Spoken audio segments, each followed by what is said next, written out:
자, 가보자. 오늘은 고전지가 아파트 세븐을 처음 듣는 사람은 처음 들을 것이고 다시 접속하는 사람은 할 건데, 사실 여기 이제 파트 세븐에 실려있는 작품들은 기본 작품이지 거의 안 바뀌어. 무슨 얘기냐면은 우리가 시조나 가사 같은 경우는 워낙 숫자가 많기 때문에 그때그때 넣고 빼고가 있어. 근데 내신이건 수능이건 여기 있는 지금 이 작품들은 시조 이전 거잖아. 그러니까 고려 시대부터 해서 고려 이전까지의 건데 새로 뭐 들어올 것도 없고 빠질 것도 없고 거의 그냥 이 작품 세트가 그대로 간다고 생각합니다. 수능 때도 여기에서 몇 개 골라서 내고 내신 때도 여기에서 몇 개 골라서 내고 기본 작품이야 그냥. 그래서 여기 있는 세트 정도는 그냥 싹 다 알고 있어야 된다. 모르는 작품 없이. 그래서 그냥 토로 외워. 이거는 기본이야. 수능도 그렇고 내신도 그렇고 2학년 올라가면 문학 때도 또 여기서 몇 개 골라서 낼 거야. 중간고사 때도 여기서 몇 개, 기말고사 때도 여기서 몇 개, 뭐 이런 식으로. 그래서 외워라. 이거는 그냥. 자, 봐봐. 앞에서부터 하나하나 정리하면서 다시 복습하면서 가보자. 자, 일단은 기본적인 개념들을 정리를 해보자. 자, 1번부터 5번까지 작품을 뭐라고 불러? 우리는 고대가요라고 불러. 고대가요. 자, 고대가요는 보통은 삼국시대부터 그 이전까지의 내용들이 들어가 있지. 고대가요는 이제 고조선의 공무도화가라던가 이게 고조선 거지. 목조의 황조가라던가 가야의 부지가라던가 정읍사. 이 백제 정읍사는 되게 유명한 노래라고 했지. 악합계범에 실려있다고 그랬어. 조선시대 악합계범에 유행가로 실려있다는 거는 고려가 멸망하는 660년 이전부터 해가지고 1450년 이후까지 유행했다는 거야. 되게 오래된 거지. 그 다음에 부지가가 가야 거지. 보통 요 4개를 넣고 여기다가 되게 유사한 해가는 신라 건데 요거까지 해서 고대가요를 넣고 4개 내지는 5개. 해가는 근데 향찰은 아니야. 이게 재밌는 게 해가와 헌화가는 같이 삼국유사에 실려 있는데 해가는 한시로 실려 있고, 그러니까 우리말 시일 텐데 한시 버전으로 실려 있어요. 그러니까 한자 뜻으로만 적혀 있고, 그 밑에 있는 헌화가는 똑같이 수로부인에 대한 기록과 함께 나와 있는 노래인데 이거는 향찰 표기가 되어 있어. 그러니까 노래 하나는 똑같이 기록이 쭉 같이 이어지는 기록인데 하나는 향찰 표기, 하나는 한자 표기로 되어 있어. 이해되지? 그래서 해가와 내용이 이어지는 게 헌화가인데 얘가 고대가요. 헌화가는 똑같은 시대에 똑같은 사람을 배경으로 똑같은 책에 실려있지만 걔는 향가야. 상찰 표기가 되기 때문에. 이해되지? 뭐 내용상 해가도 향가에 없겠지. 우리가 향가라고 부르는 게 신라 때의 고유 노래니까 사실 내용상, 그래서 얘는 내용상으로는 향가일 텐데 기록상 고대가요인 거지.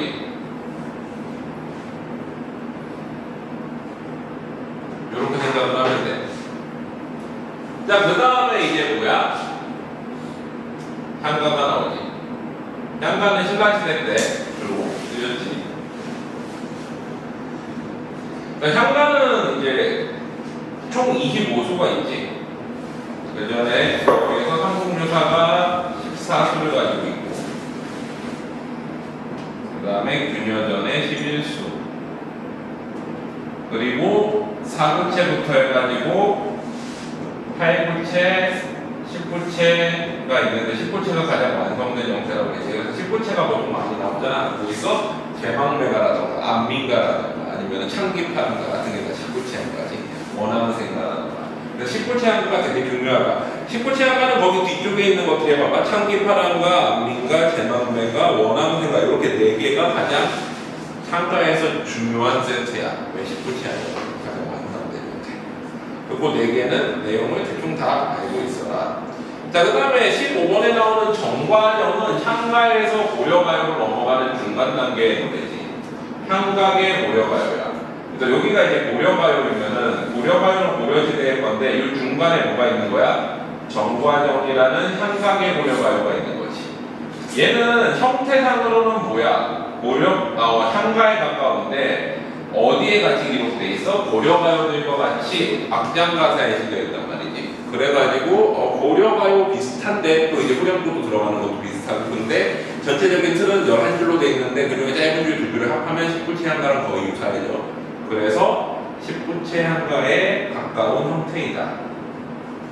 이 정과정은 10부채 향가와 거의 유사하지 형태가 한글로 적혀있다 뿐이지. 그러니까 얘는 내용상, 그러니까 시대상 얘는 향가가 맞는데 향차의 기록이 안 돼 있는 거고 얘는 형태상으로 향가가 맞는데 향차의 기록이 안 돼 있는 것 뿐이야. 그러니까 우리가 향가라고 부르는 건 뭐야?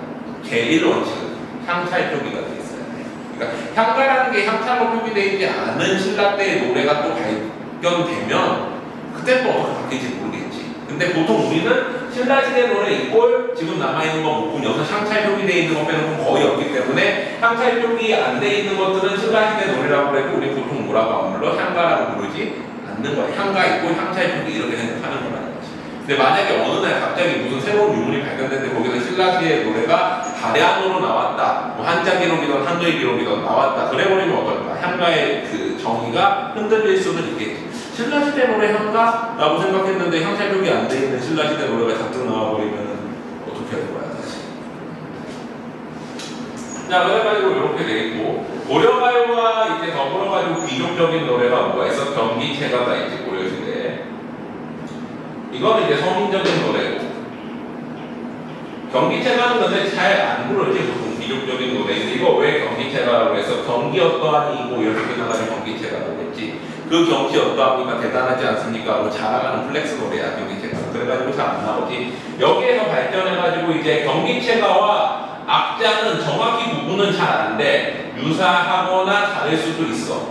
자, 악장은 이게 내용상의 부분인 거고 경기체가는 사실 형식상의 부분이기 때문에 경기체가이면서 악장인 형태들도 있어.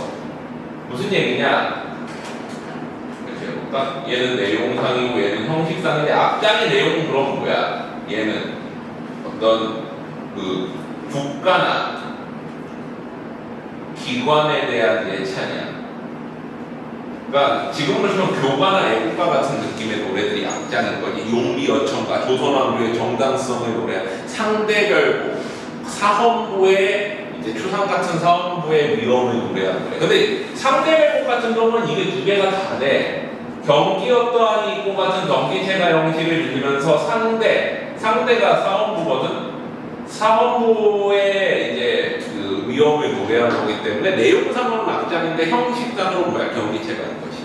용비어천가는 어때? 용비어천가는 그냥 악장이지. 근데 경기체가 형식을 따라서 그건 또 아니잖아. 경기체가의 대표적인 거 한림별곡.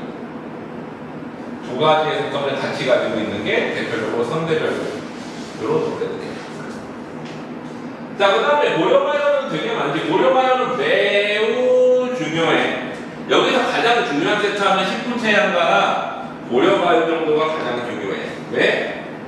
많이 나왔어. 그리고 여기서 굳이 하자면 여기서 가장 중요한 게 뭐냐? 정없었지. 자, 고려가요는 시조 이전에 나오는 작품 세트 중에서 가장 수능특강에도 많이 들리고 가장 내신에도 많이 나와.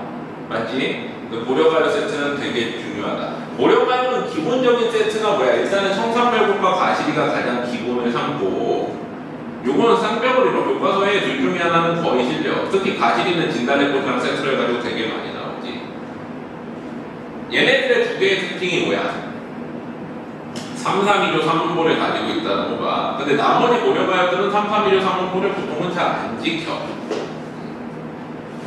자, 그 다음에 고려가요 이후에는 여기에서 뭐가 나오는 거야? 이제 시조가 나오면서 시조의 계보로 해가지고 쫙 갈라지는 거지. 시조 계열의 계보도 연시조, 가사막 이런 것들이 다 나오고 요 사이에 보통은 우리가 만전춘별사가 있다라고 봐. 왜 그러냐면 만전춘별사 이따 배울 때 나올 건데 시조와 형식이 되게 비슷해. 3장 책에 비슷하게 돼 있어, 강연이. 그래서 만전춘별사가 시조와 이제 고려가요 사이에 과도기적인 표현 같다라고 생각하는 거죠. 보면 이제 고대가요와 향가 사이에 해가가 있는 거고, 향가와 고려가요 사이에 정과정이 있는 거고, 고려가요와 시조 사이에 만전춘별사가 있다라고 생각을 하면 되는 거지. 이해되지? 그래서 오늘은 어디까지 나갈까? 다 나가면 숙제 오기 힘들지? 계약해가지고 절반만 나가자. 어디까지 나가냐면 정과정까지만 나갈게. 정과정까지만 하고 다음 주에 처음과 1305 가시에서 고려가요 시리즈를 가자. 됐지? 자, 그러면은 오늘 공부조합과부터 한번 나가보자. 3페이지. 자, 공모도화가는 아는 사람들은 알겠지만 되게 간단하지. 배경거라 위주로 알고 있으면 돼. 고대선생 뱃사부인 광리자고가 새벽에 배를 손질하고 있는데 어떤 미친 늙은이가 있대요. 근데 술 마시면서 강으로 들어가려고 그러지. 그의 아내가 이제 그 미친 백수 광고라고 그러지. 백수 광고의 아내가 쫓아가다가 마주했지만 결국에는 이제 빠져 죽으니까 아내가 이 공모도화가 노래를 부르고서 같이 따라 죽었다라고 해. 그래서 이 작품은 누구 거야? 공무도화가 백수 광고의 아내 거지. 근데 광리자고의 아내가 이걸 열심히 퍼뜨린 거지, 여기. 자, 그래가지고 내용을 보자. 원래 한자어로 적혀있지. 공무도화, 공경도화, 타하이사, 당내공화 그냥 그렇게 써있는 거야. 이거는 그냥 내용만 적혀있는 거지. 음차음차 이런 거 없는 향차 아닌 거야. 자, 임이여 그 물을 건너지 마오. 임은 그의 물을 건너지네. 물에 들려서 가시니 가신님을 의하였고 정서가 어떻게 돼? 애원, 초조, 슬픔, 체념 이렇게 네 가지로 돼 있다고 그러지. 애원하지 건너지 마오. 여기서 물은 뭐를 의미해? 사랑을 의미해. 사랑을 건너가지 마시오. 임은 그 물을 건너시네. 초조함이 나타나지. 물은 여기서 뭐를 의미해? 이별을 의미하지. 물에 휩쓸려 돌아가신 이는 물은 죽음을 의미하고 슬픔의 정서가 나타나고 마지막이 뭐야? 체념의 정서. 가신님을 의하였고 어찌할 수 없다. 그래서 탄식과 체념이 나타나는 정서가 어디에 집약돼 있어? 맨 마지막 네 번째 행에 집약돼 있지. 그래서 그 정도 내용 알고 있으면 되지. 자, 이걸 가보자. 이게 고조선 거였다면은 고구려에는 뭐가 있어? 황조가 있지. 페이지 7페이지. 자, 우리 황조하면 뭐야? 황조. 일본이지. 고전 시간에는 뭐라고 부르기도 해요? 황해이라고 부르기도 하지. 그래서 얘네들은 이제 암수 같이 다니는 새로 되게 유명하지. 암수 같이 다니는 새로 유명한 게 또 원앙 이런 거 있잖아. 사실 생물학적으로 보면 원앙은 암수가 같이 다니는 게 아니라 그냥 수컷이 좀 집요하게 암컷에 따라다니는 거야. 근데 개체수 자체가 암컷이 더 많아. 암컷이 더 많아가지고 짝짓기 끝나면 수컷 떠나가지고 다른 암컷 찾아오고. 근데 하여튼 옛날 사람들은 그거 보고서 남녀간에 이제 얘네는 한 번 결혼하면 계속 같이 붙어다니는 생각보다 착각을 한 거지. 마치 우리가 까마귀 보고서 옛날 사람들이 뭐라고 그래? 반포지요 그래가지고 부모님을 먹여 살리는 새라고 했잖아. 까마귀가 어때서 그래? 까마귀가 반짝이는 물건이나 특이한 물건 있으면 지 둥지로 갖다 놓거든. 근데 그거 보고서 둥지에 나이 든 부모가 있어서 먹여 살리려나 보다 뭐 이렇게 얘기를 했던 거지. 어쨌거나 이제 황해도 같이 암수가 같이 다니는 새로 유명해가지고 이제 그 봄이나 초여름에 보통 많이 나오지. 그리고 이별시 같은 거나 연정가 같은 거 보면 거기서 뭐라고 그래요? 저 황조가 나의 이제 그 슬픔을 더 돕는다고 그러지. 왜? 걔는 같이 있고 나는 혼자 있으니까. 그래서 맨날 보면 황해 뭐 이런 것도 나오잖아.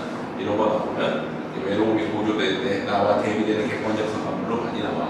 여기서도 뭐를 나오는 거야? 객관적 상관물로 나왔지. 객관적 상관물이라는 건 뭐야? 뭔가 정서가 들어간 사물들을 객관적 상관물이라고 하지. 감정이입과 차이는 뭐야? 감정이입은 보통은 화자의 정서가 직접적으로 표현되어 있어야 되는 거지. 화자의 정서가 직접적으로 그 대상에 들어가 있어서 정서 표현, 슬프다, 기쁘다, 뭐 아니면 정서 행동, 울다, 웃다, 뭐 이런 표현이랑 같이 나오면 되는 건데, 객관적 상관물은 감정이입이 포함되어 있는 개념이라고 생각하면 되지. 원래 실제 개념은 다른데, 객관적 상관물은 정서를 제시할 수 있는 모든 사물은 다 객관적 상관물이 될 수 있잖아. 그래서 여기서는 어때? 화자의 외로움을 부각해주는 그런 대상으로서 객관적 상관물이 나오죠. 화자의 처지와 대비되는. 자, 배경서는 고구려 2대 유리왕, 그 고주몽의 아들이지. 유리왕이 이제 왕비가 둘이 있었는데 서로 싸우다가, 정확히 말하면 왕비가 일찍 죽고 첩을 두번 들였는데 둘이 싸우다가 한 명이 도망가 버렸지. 그 여자를 따라갔다가 결국에는 못 데려오고 혼자 돌아오면서 부르는 노래라고 그래. 그래서 편편황조. 편편은 이게 황조가 날아다니는 이제 표현을 보통 한자어로 편편이라고 그래. 두 가지 표현을 많이 쓰는데, 편편이라는 게 뭐야? 조각조각. 조각조각 금빛이 날아다니는 것 같다. 황조가 노란색이기 때문에 금이 날아다니는 것 같다. 금조각이 반짝이면서 그렇게 표현하기도 하고, 또 이런 표현도 많이 써. 황조 같은 금북을 던지다라는 표현을 써. 그러니까 누가 금으로 된 북을 공중에 휙 던진 것 같이 쓱 노란색이 지나간다고 그래가지고 이런 표현을 많이 쓰지. 그러니까 편편황조, 날아다니는 황조, 꾀꼬리는 자웅상이, 자웅은 뭐야? 암수가 상의 서로 그 사이가 좋은데 염아지도, 염 생각해, 아지도 나의 외로움을 생각하니 수기여기, 수 누구와 그 기, 그 여 함께 여귀 돌아갈 것인가, 그 누구와 함께 돌아갈 수 있겠는가 이렇게 되는 거지. 그래서 외로움이 어디에 집약되어 있어? 그것도 맨 마지막에 위와 함께 돌아갈 거와 거기에 집약되어 있고, 꾀꼬리는 환자의 정사가 되려는 객관적 상관으로 되는 거지. 됐지? 뒤로 가보자. 자, 10페이지 고디가 아니야 정업사 10페이지.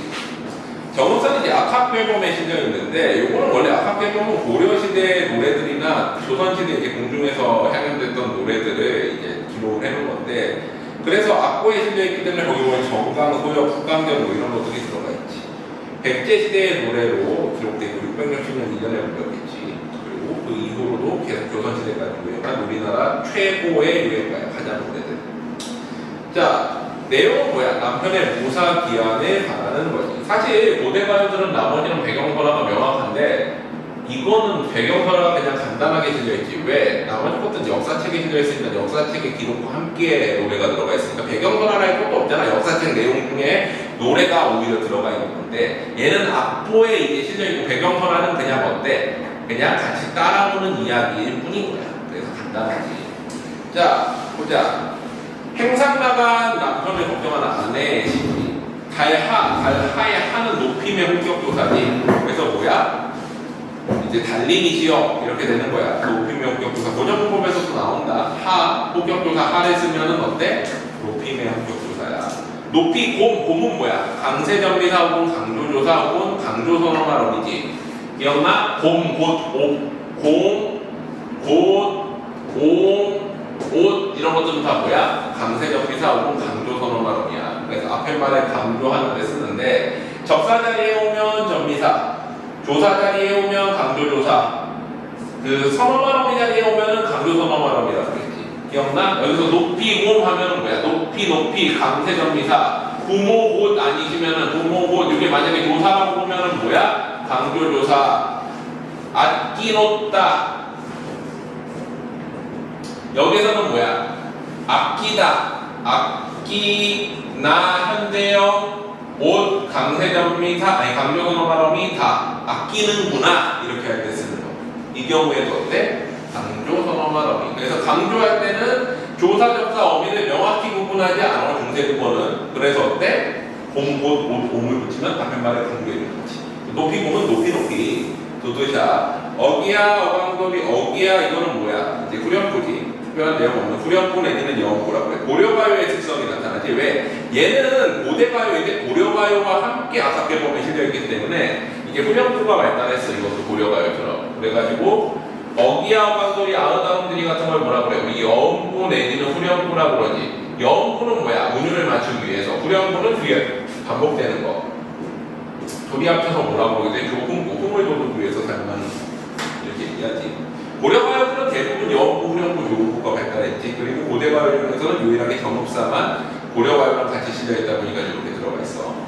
자, 그래서 어기야, 그리고 머리봉은 뭐야? 멀리 비추오시라. 멀리 달님이시여 비춰주십시오.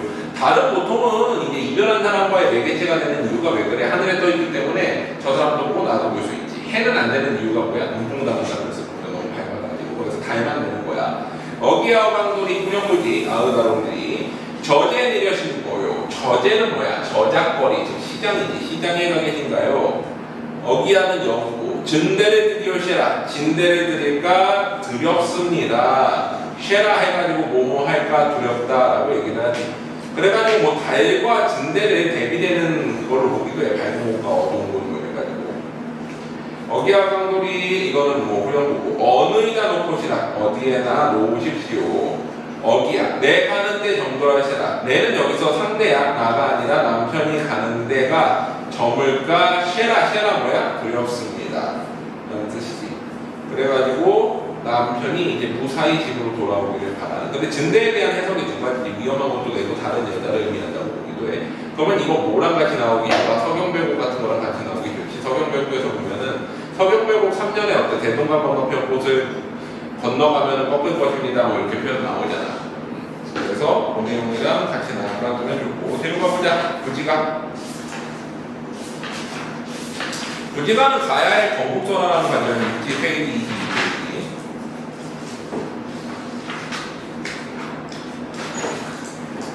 자, 부지가 내용 보면은 22페이지 도현아 22페이지.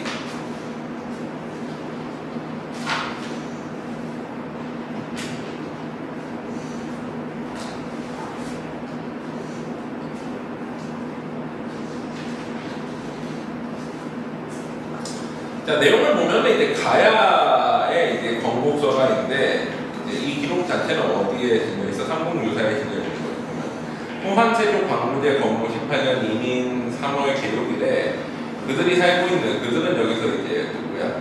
그 가야 백성들이지. 그리고 구간이라고 부르는 9주장들이 그들이 살고 있는 부족 부지 산봉우리에 여기에서 무슨 이상한 소리가 나는데 백성 2, 300명이 이제 모여가지고 사람 소리 같은 소리를 듣고 있는 거지. 거기서 이제 소리가 나는데 여기 사람이 있느냐 묻길래 우리들이 있습니다. 그러니까 여기가 어디냐? 부지입니다. 그랬더니 하늘이 내가 나에게 명하기를 이곳에 내려와 나라를 데리고 임금이 되라고 했다 라고 하면서 이제 이런 노래를 부르라고 알려줬다고 하면서 이런 노래가 적혀있는 거지. 그래가지고 이제 가야시대의 유일한 기록으로 남아있는 노래가 이거인 거야.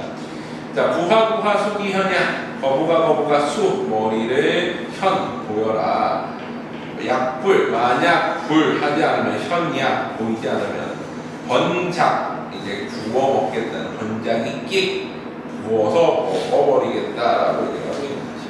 그래서 이거는 이제 상대를 위협하면서 이제 그 새 임금을 달라는 얘기도 되고 혹은 뭐라 그래 우리 이런 거를 영신군가라는 거지.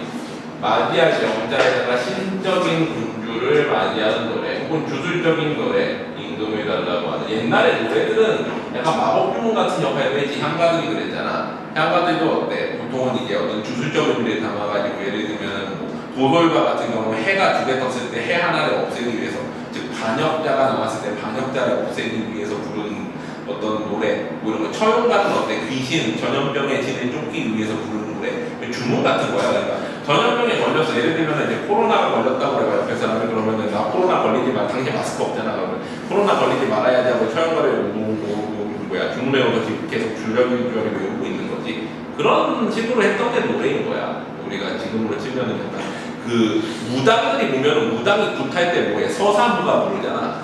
서사무가가 뭐야? 들어봤어? 재작년까지만 해도 신과 함께라는 거 알지? 영화로도 나오고 주호민이 창작한 내용인가? 신과 함께 정확히 말하면 여기 있는 이야기들은 무당들이 굿할 때 불러주는 노래야. 그러니까 거기 나오는 제일 처음이 누구야? 바리대기, 바리공주의 이야기. 바리대기는 무당들의 신이야. 무당들 최초의 무당이면서 그 다음에 염라대왕 이야기. 누가 염라가 되었는가? 염라대왕 이야기. 그 다음에 뭐 있어? 성주신 이야기, 성주풀이라고 얘기를 하지. 그 다음에 또 뭐 있어? 조왕신 이야기. 그러니까 대소별 그 소별대장과 대별대장과 뭐 그거 이야기도 있고. 그 다음에 또 뭐 있어? 강림차사, 저승사자의 강림차사 이야기. 한 5개가 6개가 신과 함께 유연한 뒤로 수능특강에 매년 실렸었어. 근데 주호민이 나갔다고 난 뒤로는 작년부터 안 실려. 이게 왜 그러냐면 이게 옛날에는 안 실렸던 게 그 기독교나 이런 데에서는 되게 싫어하잖아요. 무당들의 군 이야기 같은 거 되게 싫어한단 말이에요. 그게 이제 신과 함께를 잘 포장해서 나오니까 이제 교회 다니는 사람들도 그걸 보지만 사실은 무당들의 이야기가 무당들이 굿할 때 부르는 노래의 내용이 결국에 뭐인 거야?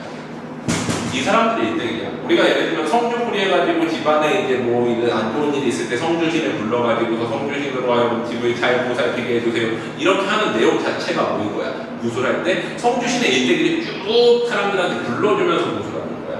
그게 서사무가야. 서사, 사건을 서술하는 무당들의 노래. 그러니까 이것도 주술적인 거잖아. 그러니까 우리가 옛날에 노래는 노래 자체이기도 했지만 어떤 느낌이었어? 주술적인 의미를 되게 많이 가지고 있었어. 그래서 이건 준수료이기도 하고 또 이제 노동할 때 부르는 노동요라고 보기도 해. 땅을 파면서 이걸 부르라고 그랬거든. 그래가지고 이거 농사지으면서 부르라는 노래인가 보다 노동요라고 부르기도 하고 집단 무가 내지 집단 무요라고 부르기도 하고 집단으로 춤을 추면서 춤 문자니 부르는 노래라고 부르기도 해. 그래서 구지가는 되게 다양한 성격을 가지고 있는 거지. 그리고 또 이게 뭐 서사 무가 계열이라고 보기도 해. 서사, 사건을 서술하는 무가. 왜? 이 사건이 있잖아, 여기 보면. 거북이에 대한 사건, 왕을 강탈하는 사건.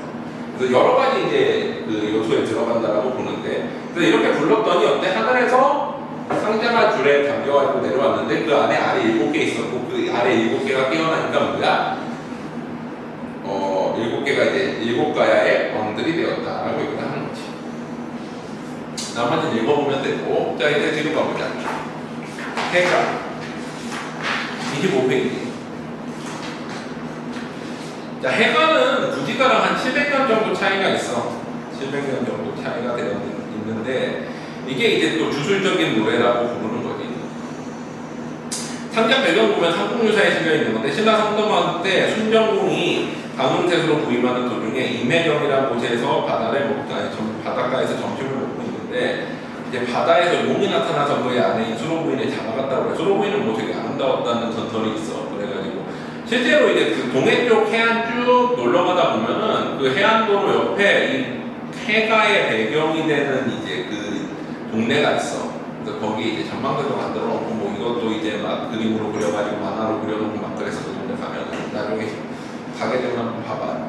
자 그래가지고 이제 거기 잡혀갔더니 어떤 노인이 저 용을 이제 겁나게 하려면 이 노래를 부르면 된다라고 이렇게 노래를 알려줬다고 그랬더니 이 노래를 불렀더니 용이 이제 서로 부인에 다시 내려왔다. 주술적인 거지.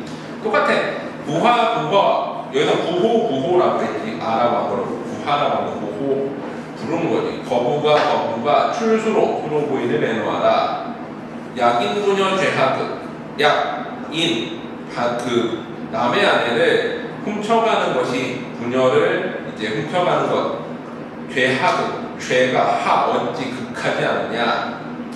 여약 폐역 불출현 만약 여약은 만약이란 거지. 폐역 어기고서 불출현 이제 내놓지 않으면 출헌이라는 게 헌은 내놓다지 나와서 내놓지 않으면 입만 포략 번지끽 망을 입 던져가지고 이제 포락 그걸로 이제 거집어내가지고 번은 태울 번자지 불태워서 끼견하다라는 거 들어봤어. 담배를 피다를 우리 애들은 끼견이라고 해서 끼기 이제 다 흡입하다 연기를 마시다 이런 건데 구워 먹다의 의미도 돼. 그래서 구워서 먹겠다라고 얘기하는 거지. 이것도 이제 위협을 하면서 이제 소원을 이루기 위한 주술료적인 부분인 거지. 또 뒤로 가보자. 자 같은 수로부인이 또 가다가 납치당해. 맨날 납치당하지 않는다 서가에서는. 자 29페이지 보자. 거기서는 이제 수로부인이 아름다우니까 어떤 노인이 이제 길 가다가 꽃을 갖다 바치지. 수로부인이 이제 길 가다가 바닷가에 보니까 절벽에 꽃이 아름다우게 있네. 그래가지고 어때? 그거를 이제 누가 꺾어다 주겠냐 했더니 아무도 안 꺾어다 주는 거야. 근데 어떤 노인이 가다가 제가 꺾어다 드리겠습니다. 그러고서는 이제 꽃을 갖다 바치면서 부르는 노래. 이게 헌화가지. 자 이거는 뭐로 돼 있어? 향가로 돼 있지. 거기 나오는 이제 한글 표현은 김한진의 뭐야? 뇌피셜이야. 실제 어땠는지 몰라. 근데 한자로 적혀 있는 거를 원래 원문은 어떻게 돼 있겠어? 한 페이지 넘겨봐봐.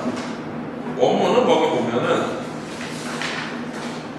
뒤에 이제 밑에 써있지. 자포 안무변이 지분 호수 모우 방조견 오힐분류 참례 이사 등 화일 절지 가헌 호리으며 라고 이제 써있는데 이거를 어떻게 번역한 거야? 집에 바닷가에 잡아온 담소 노이시고 날에 안디 북구리샤든 고질 걷거 밭돌입니다 라고 이제 써있다라고 보는 거지. 자 그래가지고 이거는 이제 자주빛 바닷가에 암소 잡은 것을 놓겠다는 건 생업을 포기하고서라도 이제 꽃을 꺾어 바치실 정도로 김수로가 아름답다는 거지. 서경배곡에도 비슷한 표현이 있잖아. 진삼배 머리시고라는 표현 나오지. 나를 아니 부끄러워하신다면 꽃을 꺾어 바치겠습니다. 왜 부끄러워하지 않으신다면 이런 표현을 붙여. 자기는 되게 낮은 신분의 사람이고 수로부인은 되게 높은 신분의 사람이잖아. 신분의 차이가 있지만 수로부인에 대한 이제 헌신적 사랑을 표현하기 위해서 이렇게 표현을 한 거지. 자, 그 다음에 뒤로 가보자.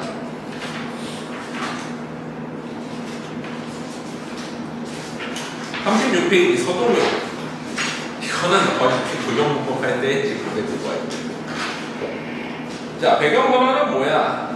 100개 30대왕 무왕 때 이제 어때? 그 사람은 원래 이제 서동이라는 사람인데 이 사람이 이제 신라 공주와 이제 결혼하기 위해 가지고 이제 신라에 갔다가 거기서 마팔면서 이런 노래를 애들한테 부르게 한 거지. 선화공주님은 나랑 결혼할 거야 라는 노래를 터트렸는데 사실은 자기가 하고 싶은 얘기를 한 것처럼 표현을 해가지고 이런 걸 뭐라 그래? 참요라고 그러잖아. 남의 이게 거짓으로 모함하는 노래를 참요라고 해. 참요 계열이라고 해. 그리고 사구체 향까지. 사구체 향가. 네 줄짜리 향가. 그 내용 보면 선화공주님은 탐이지 가량치고 남그지 남몰래 가량치고 얼량두고 얼다을 사랑하여 두고 서동방 말을 파는 맛동방 마서짜리 맛동방을 야이묘를 꾸며고요 밤에 몰래 안고 간다라는 노래를 어때? 이제 퍼뜨린 거지. 실제 일어나지 않았던 일인데 일어난 것처럼. 그래서 이제 결국에 결혼을 하게 되는 그런 내용이야. 자, 서동은 그렇고 내용만 알고 있으면 되고 뒤로 가보자. 자, 사고치 향가들은 짧아가지고 특별한 내용들이 별로 없는데 41페이지 도솔가. 자, 아까 서동은 뭔가 이게 의미가 있는 그렇게 됐으면 좋겠다라는 기원하는 주술료에 가깝다면 이것도 주술료지. 도솔가는 내용 자체 봐봐. 창작 배경 정동왕 때 두 개의 해가 나타나서 열의 동안 없어지지 않자 천문관측하던 관원이 인연 있는 스님을 청하여 꽃을 뿌리면서 이제 예식을 거하는 제안을 미칠 수 있습니다. 그래서 왕이 이제 스님을 기다리고 있을 때 월병사가 오길래 월병사 보고 노래를 불러달라고 했더니 월병사가 도솔가를 불러서 해를 물리쳤다라고 하는데 그래서 해는 뭐의 상징적 의미라고 봐? 임금, 왕. 그래서 반역자가 나타난 거를 이 노래로서 물리쳤다라고 보통 생각을 하는 주술료야. 근데 이거는 사실 아까 저기 내용이라도 있기는 했지만 저보면은 이거는 내용과 전혀 상관이 없어. 거기 보면은 오늘이의 산화불러 부볼 얇은 고자 너는 고든 마음의 명예 불이야 미륵자들 모리셔볼라 라고 돼 있는데 사실 이제 뭐 반역자를 없앤다는 내용과는 전혀 상관이 없이 꽃한테 명령을 해가지고 부처님 앞에 어때 꽃을 뿌려지게 해서 이제 부처님에게 공덕을 드려라 라고 얘기를 하는 그런 내용인 거야. 그래서 요거는 그냥 한번 정리해 보면 될 것 같아. 특별한 내용은 없지. 그냥 그 시 자체가 중요한 거지. 이걸로 반역자를 없애겠다라는 뜻인 거지. 내용이 중요하지 않아. 자, 43페이지 처용가. 여기서부터 이제 8구체 향가들인데 8줄짜리 향가지. 처용가는 최초로 번역된 향가지. 번역됐다고 하는 건 뭐한 게 고려가요에 그대로 들어가 있어. 실려 있어. 고려가요 긴 부분에 일부러 들어가 있는 거지. 그래서 이제 원문 자체가 되게 이제 명확하지. 물론 양주동 해독이라고 써있는데 양주동이 어떤 부분만 해독했을 것 같아? 끝에 두 줄. 끝에 두 줄은 안 나온 거지. 자, 그래가지고 이렇게 해독을 했는데 이거는 뭐라고 했어? 전염병의 진을 물리치기 위한 주술료지 기본적으로. 배경설화 자체는 어떻게 돼? 동해 용왕의 아들인 처용이 이제 왕이 이제 절을 지어주니까 그거를 고맙게 생각해가지고 용왕이 올라와서 자기 아들을 이제 처용을 왕한테 맡긴 거지. 왕한테 맡기니까 왕이 이제 그 사람한테 이제 여자를 붙여줬는데 어느 날 서울이지? 서라벌이라고 불렀는데 옛날에 서울이었지.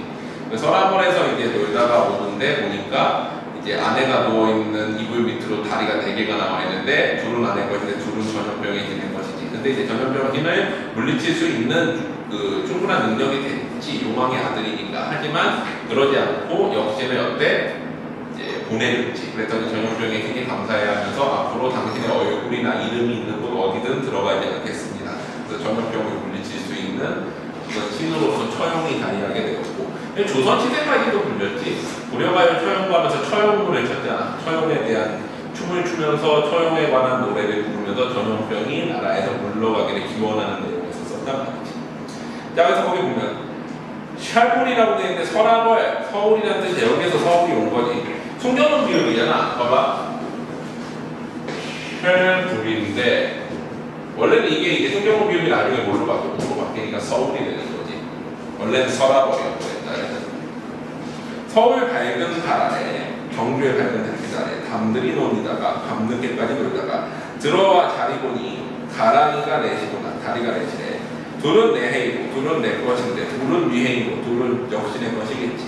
본디 내 해만은 아사나에 어찌하시고 본디 내 것이지만 아사나에 빼앗긴 것을 어찌할 것인가 라고 하면서 체념하면서 이제 돌아갔더니 앞으로 저녁병의 집이 허용있는 데는 오지 않겠다라고 했다라는 주술적인 노래. 자, 그 다음에 또 뒤로 가보자. 49페이지 모죽지랑가. 모죽지랑가는 보통 참기파랑가랑 같이 세트로 많이 나오지. 둘 다 어떤 느낌이야? 모는 추모하는 거고 차는 예찬하는 건데 둘 다 어떤 화랑을 기리는 내용이지. 근데 모죽지랑가 같은 경우에는 이제 어때? 죽었다라고 보통 보기도 하고 아니면 그리워하는 사모의 의미도 가지고 있다라고 봐.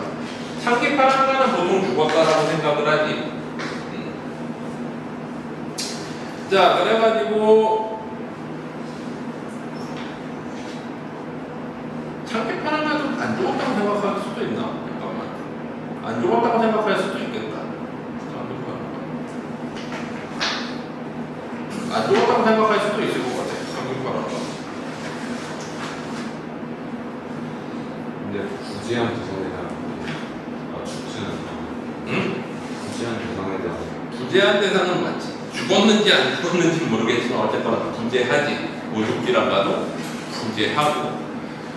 모죽지랑가는 이제 죽지랑의 그 낭도였던 드보가지였지. 낭도는 말고 화랑에 따라다니는 무리들이야. 화랑은 원래 이제 귀족만 할 수 있으니까 귀족을 따라다니던 무리들이 누가 있는 거야? 낭도가 있었는데 드고라는 사람이 어느 날 국가에 징집당해가지고 공사장으로 가가지고 갑자기 사라졌어. 그랬더니 죽지랑이 이 사람 어디 갔지? 내 낭도? 그러면서 내 부하 찾아가지고 음식이랑 술을 가지고 가서 대접을 해줬대. 그래서 드고가 이제 그 죽지랑을 기리면서 부른 노래가 죽지랑가인 거지. 자, 그래서 이것도 어때? 김한진 해독과 양준홍 해독이 두 가지 버전이 있지. 보통 우리가 수록에서는 양준홍 버전을 많이 쓰고 내신에서는 김한진 버전을 많이 쓴다고 했지. 양준홍이 오리지널인데 좀 이상한 부분들이 많죠. 김한진 해독 버전은 뭐냐? 자, 간본 모 노림에 지나간 몸으로 돌아오지 못하니 모두의 샤의 기회를 오를 모두의 샤의 기회샤 오를 이 실은 사랑의 빛이 못하여서 오를 이 실은이래. 모든 곳은 전강이라고 여기는 해석했지. 발기시올 지리는 뭐야? 모습이 해나 해가 지나갈수록 헐리경 멀어져 가는구나. 눈이 돌아봄 없이 저를 맛보기 어찌이로니 만나보기를 어찌 보겠습니까? 낭이여 그릴 마음의 여우길 낭이여 그리는 마음의 모습이 가는 길. 즈은 이제 보통 모습이야. 그래가지고 이제 받침에 쓸 때는 어떻게 이렇게 쓰고 얘가 연음되면은 얘가 뒤로 가면서 이렇게 되는 거지.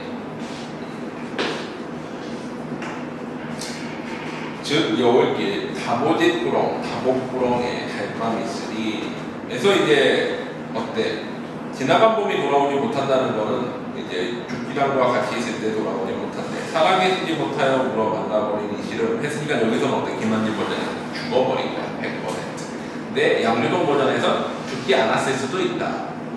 자, 전강을 밝히시는 모습이 해가 갈수록 헐어간대. 왜 그래? 이제 그 살아계실 때 모습이 점점 헐어가는 거지. 눈에 도름 없이 저를 만나보기로 했지. 눈을 돌리지 않으면 만나보지 않겠다. 무슨 뜻이야? 죽지 않고 만날 수 있겠습니까? 눈 돌이키지 않고 만날 수 있겠습니까? 뭐 이런 뜻이지. 낭에 그리는 마음의 모습에 가는 게 다복구렁에 잘밤이 있으니 이 세상에서 잘밤이 있겠느냐라고 하면서 안타까워하는 건데 뒤에 이제 양준홍 버전도 한번 보자. 감동그림에 지나간 몸을 그리워하며 모든 것을 우려 실험하는구나. 아름다움을 나타내신 그 모습이 사회적인적 주름살을 그리려 하는구나. 여기 이렇게 하면 어때? 죽었다라는 표현은 직접적으로 나오진 않잖아. 기재의 대상이지. 눈 돌실 사이에 맛복디디오리 눈 깜짝할 사이에 만나게 되니. 아까는 어때? 눈이 돌이킬 수 없어. 눈이 돌이키지 않으면 만날 수 없다는 건데 여기는 눈 깜짝할 사이에 만난다는 건 곧 만나볼 수 있을 거라는 거지. 살아서 만날 수도 있고 죽어서 만날 수도 있겠지. 낭이여 그릴 마음에 여울길 낭이여 그리워하는 마음에 가는 길 다복부렁의 젤빵 믹스리. 다복부렁은 이제 뭐 이승을 나타내기도 하고 무덤을 나타내기도 한다. 그러니까 양주동 버전에서 살아있거나 죽어있거나 두 가지 버전이고 김한진 버전에서 죽었어. 죽지당이. 이해되지? 그리고 원문은 거기 보면 그렇게 써있어. 거은춘 계림니 뭐 이렇게 써있는 거지. 자, 그 다음에 찬기파란가 56페이지. 자, 찬기파란가. 기파랑의 예찬하는 노래지. 거의 교과서에선 김한중 버전이 실리고 그 다음에 양주동 버전은 수능에서 실리는데 이번에는 이제 수능 특강에는 또 김한진 버전이 실렸지. 근데 나올 확률이 거의 없어. 여태까지 안 나왔어. 수능 특강에서 수능 특강 매년 그러니까 1년 걸로 한 번씩 수능 특강에 실리는 작품이 거의 창기파란가거든. 이 정도로 역대급 많이 실렸는데 이 정도로 수능에 한 번도 안 나온 작품이 없어. 유일해. 요번 올해 거대에도 실렸어. 그럼 내년에 안 실리겠지? 후년에 너희 거에도 또 실릴 거야. 하지만 안 나와. 애매하니까. 자, 그래가지고 보자. 느껴봄, 봄, 강세점이 살때 흐느끼며, 느끼다가 흐느끼다의 줄임말이야. 바라봄에 이슬 밝은 달이 흰 구름을 쫓아 떠간 언저리에 모래가는 물서리여에 물가에 기랑의 즉시올시 그랑의 모습을 닮은 숯불이야. 이 즉시라는 표현 많이 나오지? 모습이라는 거. 동동에도 나오잖아. 님의 즉시 여쭤보면 이로라는 냇가에 제벽이는 뭐야? 조약돌에 낭이 지니시죠. 마음의 끝을 존노라져 따르고 싶구나. 아야 자식까지 높아 잣나무까지 높아 눈이 모를 곳가리여 눈을 모를 곳갈 하나의 오두머리여 라고 얘기를 하는데 여기서 이제 내용과 상관없이 기파랑을 얘기하는 것들이 뭐야? 자연 소재들이지. 처음은 뭐야? 거기에 보면은 달은 기파랑의 광명, 그 다음에 물은 기파랑의 깨끗함, 그 다음에 교약돌은 기파랑의 완만하고 강직한 성품. 말도 안 되지만 원만하고 강직하다는 게 서로 반대인데 여설법처럼 이렇게 같이 들어가야지. 둥글고 딱딱하다고 해서. 그 다음에 잣나무가지 기파랑의 높은 절개. 그거 재미내는 게 눈. 뭐야? 시연과 이목을 나타낸다. 사실 내용상 보면은 기파랑의 모습을 닮은 건 숯불이야. 그치? 근데 숯불은 뭔가 기파랑의 비유 상징 표현이 아니고 오히려 다른 자연물질 가지고 기파랑의 상징을 나타내지. 달이라던가 물이라던가 조약돌이라던가 잣나무가지 가지고. 왜 그런 것들은 되게 상징적 의미들이 어때? 뭔가 고결하면서도 강직한 인품을 나타내기에 딱 적당하니까. 근데 숯불은 뭐라고 나타내는 거야? 무성해서 이 사람 무성해요. 수분염이 많이 나서 이런 거 아니잖아. 그래서 이제 숯불 같은 경우는 기파랑의 모습을 닮았다고 내용상으로 되어 있지만 그거 상징적 의미를 뽑아내진 않아. 오히려 다른 네 가지를 뽑아내는 거지. 이해되지? 자, 그 다음에 이제 양주동 버전. 양주동 버전이 창기파랑가 때문에 많이 까이지. 창기파랑가가 제일 이상한 거거든. 물로 돼 있어 달과에 다마체로 돼 있는데 이건 양주동이 약간 뇌피셜 많이 섞었을 것 같기도 해. 그러니까 어차피 내가 번역하는 거 그냥 내 뜻대로 한번 해보자 약간 이런 느낌이었을 것 같은데 앞에 세 줄이 뭐야? 화자의 말이지. 열침에 이제 문을 열어줘 침에 나토얀 달이 나타난 달이 흰 구름을 쫓아 떠간 언저리에 새파란 날이여에 기랑이 모습이 이슈라 라고 하면서 다섯 번째 줄까지가 뭐야? 화자가 말을 하는 거지. 자, 그랬더니 일로 날이 적벽해 이로부터 날이래 냇가의 제벽이 교약골에 낭의 지니시전 마음의 가을 쫓노하죠. 마음의 끝을 쫓고 싶구나 라고 달이 대답을 했대. 달이 대답을 하고 나니까 새파란 날이여에부터가 이제 달의 대답이야. 달의 대답을 그렇게 하고 나니까 아유 자식까지 높아 서리모를 화반 파랑의 우두머리여 라고 화자가 다시 대답했다는 거지. 그래서 달과 화자의 다마체로 되어 있다라고 보는데 이게 좀 이상한 거야. 사실 내용상으로도 아마 상징적 의미는 똑같이 그냥 갖다 쓰거든. 뭐 달은 기파랑의 광명, 냇가는 기파랑의 맑은 깨끗한 인품, 그리고 조약돌은 기파랑의 강직하고 원만한 인품, 잣나무 가지는 뭐야? 높은 절개, 그리고 서리는 요 실현과 요 똑같아. 상징적 의미들은 똑같은데 해설이 다른 거지. 자, 어쨌거나 그래서 이게 창기파랑가 이로 가보자. 자, 자, 그 다음이 충담사각도 지금 안민가 68페이지. 안민가는 우리나라 최초의 유교적 가치관을 담은 노래라고 그래. 유교적 가치관이라는 거는 뭐야? 백성을 인으로, 덕으로 다스려가지고 이 백성이 나라를 유지하는 근본이 되게끔 만들어라 라고 하는 거지. 자, 안민, 백성을 평안하게 하는 노래. 이것도 사실 주술적인 노래지. 앞에 것들도 결국엔 뭐야? 이제 제사 지내면서 부를 노래였을 거야. 아마 그 사람들을 추모하면서. 안민가는 어때? 나라가 평안하기를 기원하면서 부르는 노래지. 자, 그래서 보면 부는 어비요, 부는 아버지고, 시는 다하샤. 다하샤는 뭐야? 사랑하실 어미요. 미는 어린아이라고 하셔야지는 한다면 가정법이지. 미는 어린아이라고 한다면 민, 백성이 다 사랑을 알 것입니다. 알고다. 고물다이 살좀 볼생, 고물거리며 살아가는 백성들, 이를 먹여 다스려. 이 땅을 버리고 어디가 있죠? 할기. 이 땅을 버리고 어디가 있죠? 한다면 인용법이지. 나라 지니지 할 거다. 나라니 지켜질 것을 할 것입니다. 아으. 자, 뭐가 나와? 19체 양가의 특징인 감탄사가 나오지. 아까 참기파랑가에서도 나왔어. 19체 양가는 어떻게 돼 있어? 사구, 하구, 이구로 돼 있더라고 그랬지. 사구, 이구로 돼 있고, 이과 부분에 뭐가 들어가? 감탄사가 들어가게. 이 감탄사의 역할은 뭐야? 시상지야, 시의 흐름을 거기에 압축시키고, 시상 전환, 여기를 기점으로 시의 흐름이 바뀌고, 그 다음에 정서 보조, 정서가 이거를 기점으로 가장 높이 올라간다 라고 얘기를 하지. 분다이, 신다이, 민다이, 군주답게, 국민답게, 신하답게, 백성답게 하나의 뜻 한다면 나라 태평하니이다. 나라가 태평해질 것입니다 라고 얘기를 하고 있는 거지. 됐니? 자, 그래서 안민가 됐고, 이제 제일 유명한 뭐야? 향가의 가장 유명한 작품이 제망매가지 사실. 제사지내 막내 죽은 누이의 제사를 지내며 부르는 노래. 사실 주제의식은 표면적으로 다 드러나 있지. 뭐야? 누이의 명복, 누이의 이제 제사들 누이를 추모하는 노래 있잖아. 근데 우리가 현대시적인 내용적 주제로 보면 또 다르지. 내용적 주제는 뭐야?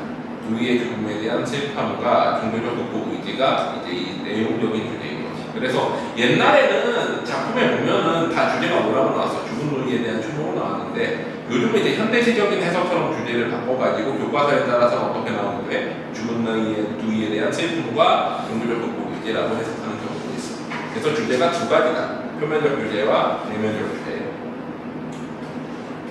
자, 보자. 이 시가 가장 잘 됐다라고 하는 이유는 비유적 표현이 많이 나와서 그렇지 직접적으로 표현하지 않아. 생사로는 삶과 죽음의 기는 예이심에 여기이심에 저희고 오목거리고.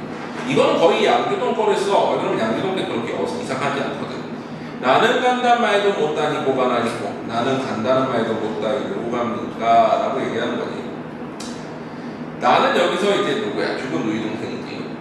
어느 가의 이름 바람에. 이름 바람은 누이가 일찍 죽었다라는 걸 상징하지. 이에 대해 뻗은 잎처럼 떨어지는 잎은 누이의 죽음을 상징하고 같은 가지에서 났다. 이거는 같은 부모에게서 태어났음을 상징해. 가는 곳은 모르는디요. 가는 곳은 모르는구나. 자, 앞에 네 줄은 뭐야? 누이의 죽음에 대한 슬픔. 그리고 다섯 번째부터 여덟 번째 줄은 인생 보상이지. 아, 인간 참 덧없네. 그렇게 일찍 가다니. 그 다음에 맨 마지막 아으 감탄사 있는 선물. 종교적 구호인인 거지. 아으 미타차 종교적 공략 세계에서 만나볼 내는 여기서 나 하자지. 뒀다가 기다리고다. 모르다가 너를 만나게 기다리겠다 라고 얘기하는 시. 자, 그래가지고 이거로 가보자. 원하는 생각 마지막 거 89페이지 원하는 생각. 다른 거는 배경설화가 들어가 있잖아. 근데 얘는 배경설화가 교과서에 잘 안 있는 이유가 원하는 생각 배경설화가 좀 이상해.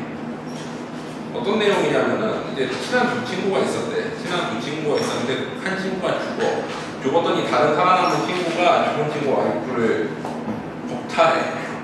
그러고서는 이제 나중에 뭔가 자기 이제 그 겁탈 당한 그 와이프가 자기한테 뭐라 그러니까 이제 나 죄 지은 거를 이제 이거 죄 지은 거를 좀 씻어야 되겠다 해가지고 부처님께 기원하면서 저 극락왕생 이제 그 저기 뭐야 불교적 극락세계로 가고 싶습니다라고 기원하는 그런 노래야. 그런데 이제 그게 이제 교과서의 식이 좀 그렇잖아. 그래서 안 치는 잘. 자, 원앙생과 내용 보면은 그냥 내용을 보면은 이게 되게 그 저기 뭐야 그 간절하게 극락에 가게 해주세요라고 기원하는 노래인 것 같은데 사실 배경사를 보면 웃기지. 지가 죄 지어놓고서는 지가 이제 못 가게 생겼으니까 보내달라고 하는데 쓰는 내용이잖아 사실 보면. 보면 달님이시여 높이면 오교사지 달님이시여 이제 서방까지 가셔서 나 대신에 이제 서방까지 가달라는 거지 부처님께지. 무량숙을 부처님 전에 니꼼다 살포서서 일러다가 살에서서 다짐 깊으신 부처님 오러러 두 손 모두 잘봐 두 손을 모아서 오러러 그 원왕생은 뭐야? 원한다 왕 가다 생 극락왕생의 줄임말이지. 그러니까 극락에 가는 삶을 원한다 극락에 가는 사람을 원한다 두 번 하고 그리일 사람 그걸 바라는 사람이 있다고 살포셔서 말해달라는 거지 자기 대신에. 아의 18제한 같은 게 나오지. 이 몸을 비춰도 이 몸을 버려도 48대원 부처님이 이루시려는 48개의 중생을 구원하겠다는 여러 가지 소원을 이루실까? 나만 빼놓고 다른 사람 데리고 극락 가시겠는가? 라고 얘기하면 이렇지. 그래서 극락에 가기를 바라는 삶이 나와. 오케이, 그래가지고 여기까지가 잠깐만 정과정까지 하고 있었지? 우리 목표이지 정과정. 이거는 향각에 보려고 하는데, 자, 우리 19체험과 특징이 잘 나타나는 부분이 어디냐면, 봐봐. 자, 거기 밑에서 세 번째, 네 번째 줄이 짧지. 그렇게 합해봐. 너는 몇 줄체야? 19체야. 그리고 아소가 맨 끝에 줄에 있는데, 그걸 한 줄만 올리면 뭐야? 딱 19체험과 특징이 나타나지. 또 그리고 사실은 사르폰적 아으의 위치도 사실은 어때? 19체험과 특징과 감탄사 위치랑 동일해. 사실은 아으도 되고, 아소도 올려도 되겠지. 그래서 요거는 원래는 19체향가였을 거라고 봐. 근데 이제 고려 초기의 이제 작품이고, 그래서 요거는 한글로 적혀 있었지 앞장가사에. 자, 이거는 이제 배경설화가 있는데 그 고려 의종대 정서가 정과정이라는 게 과정이 이제 정서의 홍과 장각을 해. 그래가지고 이 사람의 이름을 그냥 딴 노래인 거지. 임금이 이 사람이 이제 모함을 받으니까 너 잠깐만 유배가 있어라. 정치 상황이 안 좋으니까 나중에 내가 정치 상황 나아지면 너 다시 불러줄게 라고 했는데 그 다음에 강간무소식이니까 이 노래를 지어서 자기의 억울함과 임금에 대한 충성을 밝혔다는 거지. 그래서 최초의 충신연줄지사라고 그래. 최초의 충신연줄지사 임금님을 그리워하면서 부르는 노래인 거지. 삼인국, 후민국 같은 노래인 거야. 내 님을 그리사와 뭐야? 객태높임이 쓰였어. 그리사와 문이나니 산적동새와 난 이스타요이다. 산적동새와 난 비슷합니다. 동일시대 사는 적동새. 아니시며 거칠으신다. 아니며 거칠이신 것을 아은은 이제 여기서 영이 부분의 이제 오늘을 마치기 위해서 성을 놓기 위해서 쓰는 거고. 잔월 조성 남아있는 달과 별들이 아시나이다. 넋이라도 님께 함께 져줘라. 넋이라도 님과 함께 살고 싶구나. 우기시더니 미러시니까 누가 저가 죄가 있다고 그랬습니까? 이런 뜻이지. 과도 허물도 천만 없습니다. 무린 말이신저. 자, 과도 허물도 잘못도 전혀 저한테는 없습니다. 우리들의 말입니다. 슬프구나. 그 다음에 아의 감탄사 나오지. 아소도 뒤에 하나 더 있고. 님이 나를 참아 잊으시니까. 님이 저를 잊었습니까? 아소님아 도람들을 시작해 오셔서 님이시여. 다시 들으셔서 사랑해 주십시오. 괴다 사랑한다지. 그래서 임금에 대한 그리움을 나타내지. 여기까지 숙제다. 정과조까지. 자, 잠깐 쉬었다가 10분 쉬었다가 고정문법 좀 나가요. 고대부분 일단 건너뛰고 19페이지다가 19페이지 등세부분부터 나갈게.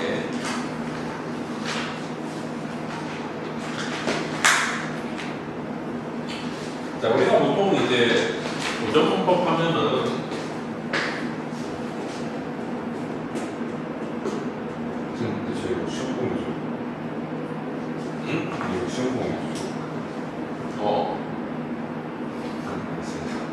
시험범이야.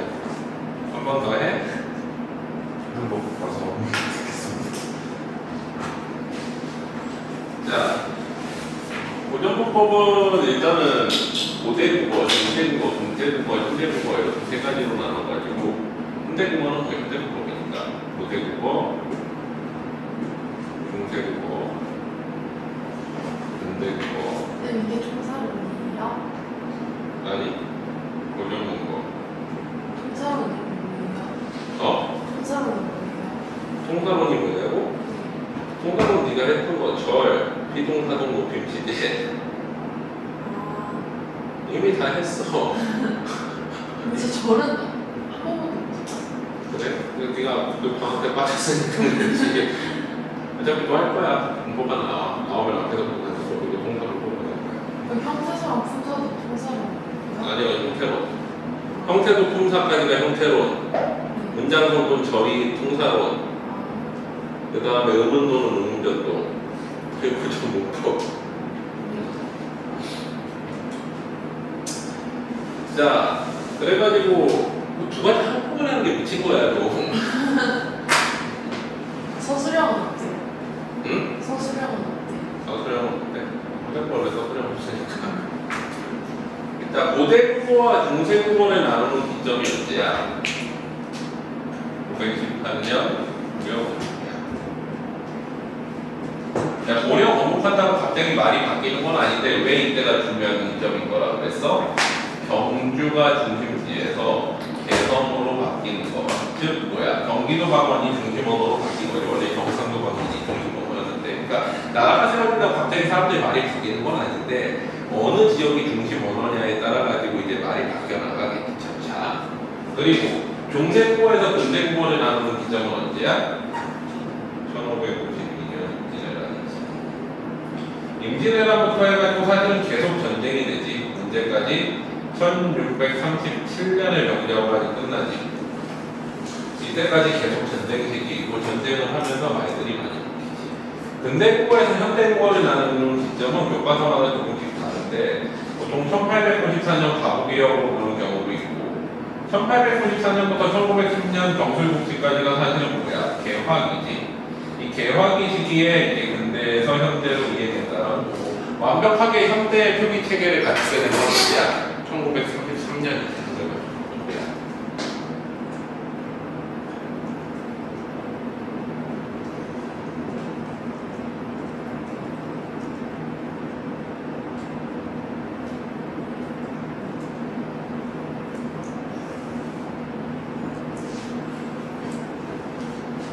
자, 그래가지고 우리말은 이제 언제 만들어졌어? 중세국어를 다시 전기와 후기로 나눌 때 1443년에 생겨되지. 민족이.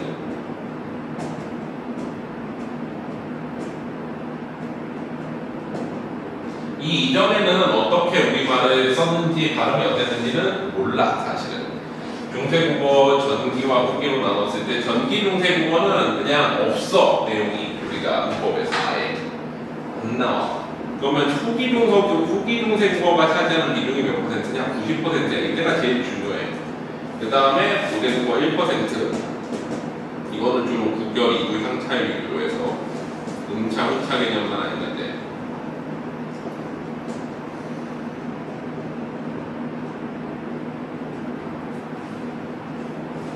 그러고 나면 나머지 이제 9%가 근대국어라고 생각하면 돼. 근대국어는 이제 중세국어와의 차이점 위주로만 나와. 왜 그러냐면은 좀 이따 설명을 할 건데 근대국어는 사실 어때? 개판이었어. 왜 개판이냐면은 우리가 이제 1443년에 후미정을 상제한 뒤로 계속 어때? 표기 체계는 1933년에 현대마주법 통일하기 전까지 계속 뭐만 되고 있는 거야? 파괴만 되고 있는 거야. 체계 자체가. 그리고 특히 그 심하게 파괴된 시기가 언제야? 여기지. 세조.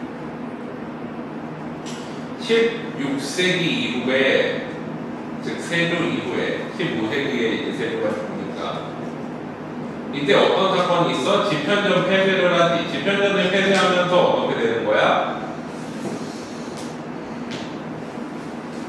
표기 체계가 완전히 개판으로 가는 거지. 그러니까 이때부터 이때까지 파괴되는데 파괴가 급속화되기 시작하는 거는 요 이후야. 이 세조 이후부터 해서 이때는 그래도 표의적 표기 뜻을 밝혀 적는 표기가 있었는데 이제 초음적 표기로 완전히 바뀌게 돼. 그러니까 소리 나는 대로 그냥 막 적어버리기 시작을 한 거지. 그래가지고 이때가 이제 기점이야. 그래서 우리가 그 국어사에서 중요한 기점을 세 가지 꼽자면은 일단은 호민정음 상세가 제일 중요한 기점이지. 그 다음에 세조의 지편전 폐쇄가 그 다음 중요한 기점이야. 왜? 우리가 표기 체계가 표기적 표기에서 표음적 표기로 완전히 바뀌게 되는 시기거든. 소리 나는 대로 적용으로. 그 다음에 인제대란 중세국어에서 근대국어로 넘어가는 시기. 그 다음에 1933년 한글맞춤법 통일안. 이렇게 네 개가 되게 중요한 기점들이고 이때를 기준으로 해가지고 언어 체계가 표기가 많이 바뀌어. 실제로 이때 바뀌는 체계들을 한번 보면은 봐봐. 우리가 보통은 이제 자음모음 정리할 때 자음모음이 없어진 순서가 어떻게 돼? 10원 해가지고 산에 올라가서 사과를 먹었더니 10원 해가지고 산에 올라가서 사과를 먹었더니 10안 남았다 순으로 없어진다고 하는데 이게 각각 없어지는 시기가 세조 이후 그 다음에 이때 임진왜란 그 다음에 1933년이거든. 10원 해가지고 산에 올라가서 사과를 먹었더니 10안 남았다. 여린이음과 같이 없어지는 게 또 뭐야? 쌍이음, 쌍이읒, 송경음 비읍 같은 것들. 얘네들이 없어진 이유는 뭐야? 표기적 표기에서 표음적 표기로 가다 보니까 표기 자체가 일단 얘는 소리가 없어. 얘는 원래 뭐 할 때 적은 거야? 사동피동 표기할 때 적어줬던 거지. 쌍이읒은 어떤 식으로 적는다고 그랬어? 얘는 예를 들면 하다를 옛날에 이렇게 적었지. 아래하고 하다에다가 사동정미 사이 니를 붙여가지고 열을 붙이면 이걸 어떻게 적었어? 헤어라고 적어야 되는데 이렇게 하면 사동정비가 들어가니까 안 보이니까 쌍이 이렇게 적어줄 거야. 그럼 저거 소리가 없는 거잖아 실제로는. 그래서 표기 체계가 얘는 없어져가지고 없어지고 쌍이읒 같은 경우에는 히읗이나 월 히읗으로 바뀌고 순경음 비읍은 반모음 오나 오로 바뀌고 여린이읒도 없어지거나 히읗으로 바뀌면서 발음이 어정쩡한 것들은 싹 다 사라졌어. 표음적 표기하면서 별로 구분이 안 되니까. 그 다음에 이제 임진왜란 겪으면서는 반시음은 어때? 없어지거나 혹은 시옷으로 바뀌면서 시옷불규칙에 만들어진 이유가 됐고 그 다음에 예비음은 이음으로 표기하면서 바뀌었지. 아침 이음 소리가. 아래하는 소리가 먼저 없어지고 나서 맨 마지막에 예비음이 없어지는데 어쨌거나 중요한 기점들이 호민정음 창제, 세종 이후 1592년 임진왜란 그 다음에 1933년 한글맞춤법 통일하는 거야. 이 시기는 완전 대혼란 시기여가지고 여기는 이제 사실 어때? 문법을 배우는 게 의미가 없고 우리가 그러면 실질적으로 배우는 시기는 언제다? 이렇게 딱 몇 년이야?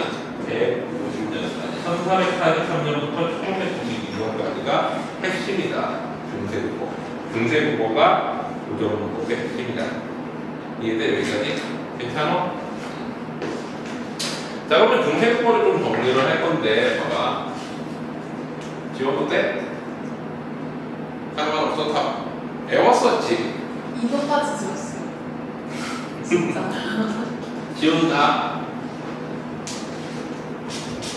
배웠을 건데. 아니에요. 진짜 여기까지만 들었어요.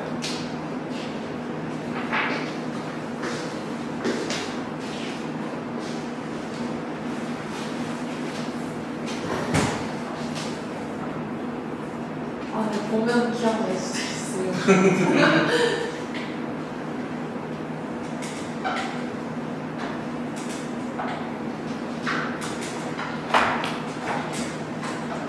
기억나면 좋은 거죠.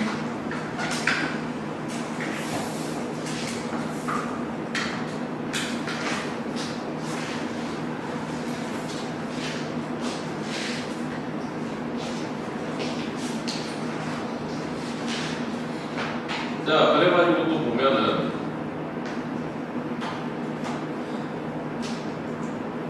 우리가 이제 음절의 구조를 하고 음절은 한 글자지. 뭘로 구성돼? 초성, 중성, 종성으로 구성된다고 했지.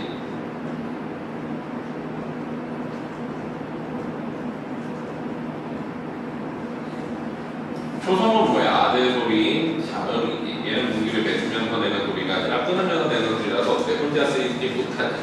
모음이 이제 무기를 뱉으면서 내는 소리지.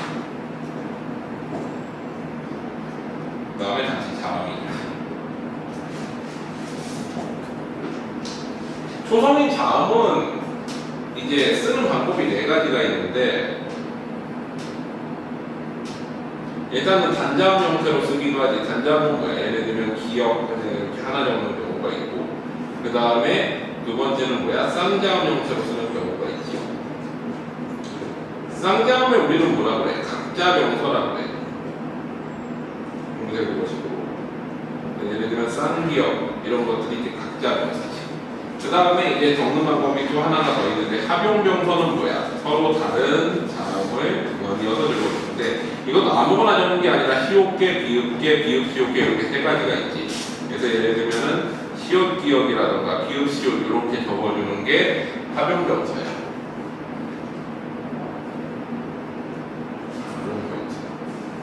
합용병서는 근데 이게 시옷계랑 그 쌍자음 같은 경우는 젠토리 표기를 할 때 쓰고 그 외에 이제 비읍시옷 기역이나 비읍시옷 같은 얘네들은 어때? 어두자음문이라고 해서 말머리에 자음의 무늬가 와. 즉 이거는 뭐야? 우리가 이제 자음문 단순화할 때 그 자음문 보면 어떻게 돼? 예를 들면 우리가 닭 같은 거 있으면 닭 플러스 2 하면은 이거 뒤로 연음시켜가지고 달기라고 발음하잖아. 그러면은 둘 다 발음하는 거지.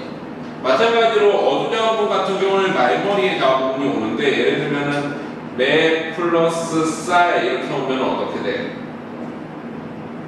얘를 앞으로 이동시켜. 그래가지고 맵 쌀 이렇게 발음해. 비읍시옷만 하면 뒤가 젠토리니까. 그러니까 어두자음문이라는 거는 보통은 이제 앞에 자리가 비어있으면 앞에 받침으로 이동시켜가지고 발음하는 게 일반적이고 시옷기역들은 그냥 어때? 젠토리로 발음하는 게 일반적이었어. 그 다음에 마지막으로 하나가 뭐야? 연서. 연서는 이제 순경원 비읍 같은 거지. 이렇게 위아래로 넣는 거. 이거 V 발음이지. 이해돼? 초성에 올 수 있는 경우는 이렇게 네 가지였던 거야. 오늘날이랑 다시 합음병서와 연서가 올 수 있었던 게 특징이야. 자, 그 다음에 중성에는 뭐가 와? 중성에는 모음이 오지. 모음을 만들 때 이제 기본을 뭐로 만들어? 삼재를 가지고 만들지. 삼재, 하늘, 땅, 그리고 사람 이렇게 세 개를 가지고 세 개의 존재에서 삼재라고 부르잖아. 이게 뭐야? 아래야, 이. 그래서 얘가 뭐야? 양성. 하늘이, 땅은 음성, 사람은 그 중간에 있어서 중성 이렇게 세 가지가 있고 얘네들이 이제 기본재가 되는 거지. 자, 기본재가 이렇고 그 다음에 이제 초출자 처음 만들어진 글자가 뭐야? 여기에서 한 번 앞에 가지고 만든 아나 오가 양성, 어나 우가 음성이 되는 거고 그리고 제출자가 또 나오지. 제출자는 야나 요가 양성, 여나 유가 음성 그리고 그 외에 뭐가 나오는 거야? 합용자가 다 나오는 거지.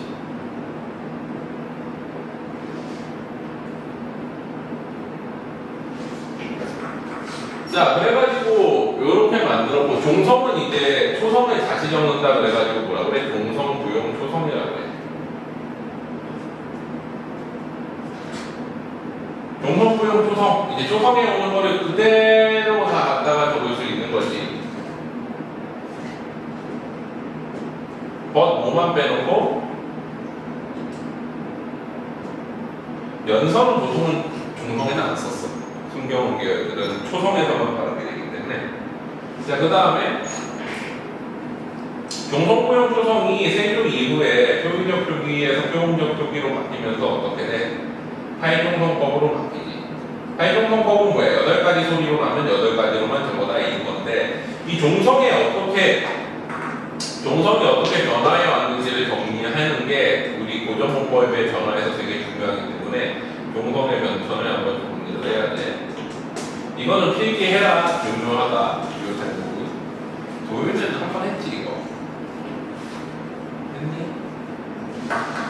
기억 안 나? 했긴 했지만.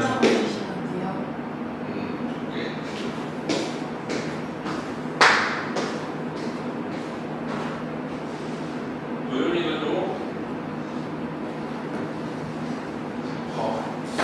잊어보면 좋을 거였나?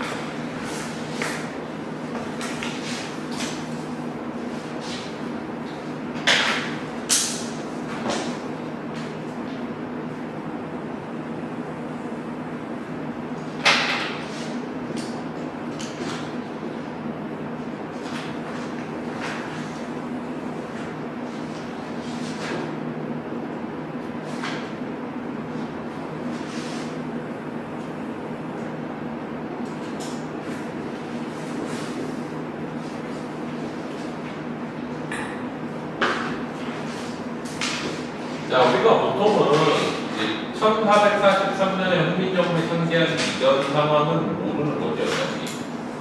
훈민정음 창제부터 우리가 어떻게 발음했는지 종성을 그걸 알 수 있는데, 훈민정음 창제 이후에 보면은 우리말의 받침 소리는 몇 개로 발음됐냐면은 8개 소리로 발음이 됐어. 기역, 니은, 디귿, 리을, 미음, 비읍, 시옷. 이 오늘날이랑 다르게 뭐가 있었어? 시옷이 있었어. 시옷 받침 발음이 있었어. 그래서 8가지 소리로 나누는데 이거를 표기할 때는 8가지로 표기하는 게 아니라 어떻게 표기했어? 모든 자음을 다 적을 수 있는 오늘날이랑 똑같은 종성부용 표성체계를 사용했어.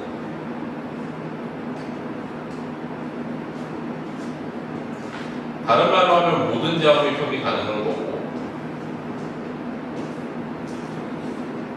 그래서 이거는 뜻을 밝혀 적는 표기인 표의적 표기지. 즉 우리가 꽃이라고 적을 때 보면은 이 꽃을 적을 때 꽃을 옛날에는 이렇게 적었거든. 실제 발음은 시옷 받침 발음의 요거였어. 근데 지읒으로 적을 수 있었던 거지. 근데 여기다가 플러스 종성부용 초성만 쓴 게 아니라 이어적기를 같이 썼지. 이어적기고 연철을 같이 적었어. 근데 얘는 표음적 표기야. 이어적기라는 건 연음 나는 대로 적는 거거든. 그러니까 소리 나는 대로 적는 거의 일종인데, 그러면 또 어떻게 적었느냐 이거 같은 경우에 우리가 꽃과 이를 합쳐가지고 어근조사를 만들어가지고 연음이 될 경우에는 어떻게 적은 거야? 오지 이렇게 또 연음된 대로 적었다는 거야. 그러니까 받침이 이제 뒤에 예를 들면 이런 것들이 있잖아. 이런 같은 경우에는 이제 예를 들면 꽃 플러스 과 형태로 하면 어떻게 돼? 이 경우에는 또 이제 꽃과 이렇게 적었겠지. 물론 이게 발음 자체가 이렇게였겠지. 근데 연음되는 경우에는 연음되는 대로 또 적었다는 거야. 그러니까 표음적 표기와 표현적 표기를 같이 사용을 했다는 거지, 세종 때에는.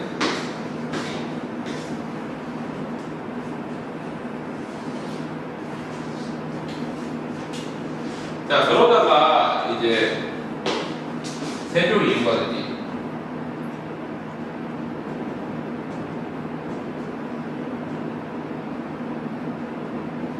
세조 이후의 가장 큰 이슈는 지편적 폐쇄지. 지편전을 폐쇄하면 어떻게 된다고 그랬어? 표음적 표기로 바뀐다고 그랬지. 여기가 표의적 표기라면 여기에서 표음적 표기로 바뀌게 되지. 소리 나는 대로 사람들이 적기 시작했다라는 거야. 물론 받침 소리는 똑같이 뭐야? 8가지긴 했어. 받침 소리는 똑같이 기역, 니은, 디귿, 리을, 미음, 비읍, 시옷, 예니은. 근데 이거를 이제 표기하려고 보니까 어차피 소리 나는 대로 적으면 받침 소리 8가지면 8가지 소리로만 적으면 되잖아. 그래서 뭐라고 얘기하냐면 팔종성 가주교. 팔종성이면 좋게 사용이 가능하다, 만족스럽게. 그래서 여기서 뭐라고 나오느냐, 초성 동용팔자, 초성 중에 오로지 8자만 좀 사용해보자. 그래서 여기서 나온 게 뭐야? 팔종성법이지. 팔종성법은 성자가 들어가서 소리에 대한 규정받지만 사실은 표기에 대한 규정이지. 팔종성법 하면은 기역, 니은, 디귿, 리을, 미음, 비읍, 시옷, 예니, 8가지를 넣고, 그래서 이거는 일종의 표음적 표기 형태지.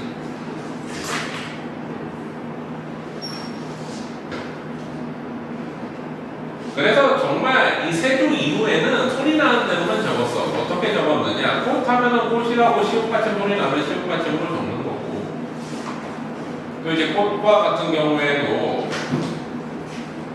이 경우에는 그냥 어때? 그냥 뭐 소리 나는 대로 꽃과 이렇게 적었겠지. 그 다음에 여기다가 플러스 이어적기를 다시 했으니까 세조 이후에는 완벽한 소리 나는 대로의 적기 형태가 나와. 그래서 다시 표음적 표기하니까.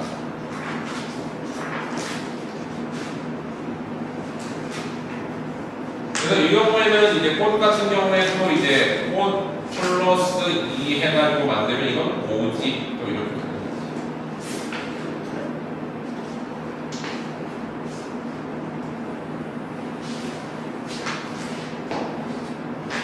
연철이 이상? 연철, 이어 적기. 연철 연음이나? 연음되는 대로 적기. 연음 소리 나는 대로 안 적잖아, 현대 국어는. 근데 연철은 이어 적기라고 해서 소리 나는 대로 연음되는 대로 적는 거야. 그러니까 세종대에는 어때? 연음되는 거는 연음되는 대로 적었지만 받침에 있는 뒤에 이제 연음 안 되는 받침에 있는 것들은 그냥 또 어때? 원래 의미를 밝혀 적었단 말이지. 지읒 받침 소리가 안 나잖아. 그래서 지읒 받침으로 적었던 거야. 근데 이제 근대국어, 그러니까 세조 이후, 중세국어 말인 세조 이후에 오면 어때? 지편절 없애버리니까 어떤 효과야? 국립국어는 없애버리는 거랑 똑같단 말이야. 그러니까 사람들이 그냥 어떻게 하는 거야? 소리 나는 대로 막 적어버린 거지.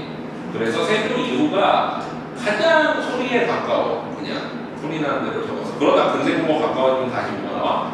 표의적 표기가 다시 나오는데 왜 표의적 표기가 나오느냐? 우리가 생각을 해봐. 자, 꽃이라고 적어놨을 때 이게 이제 표문적 표기야.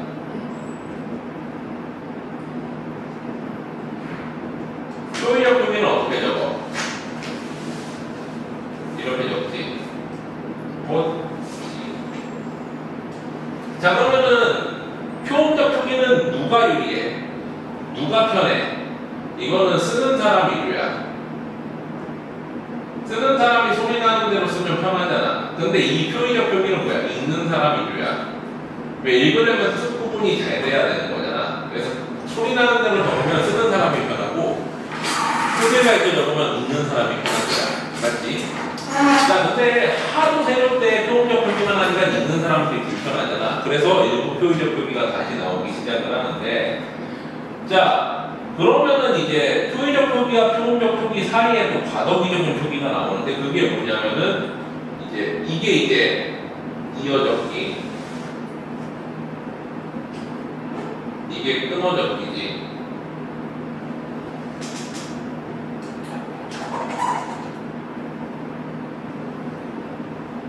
이거를 연철이라고 보고 이거를 분철이라고 보면 과도기적 표기로서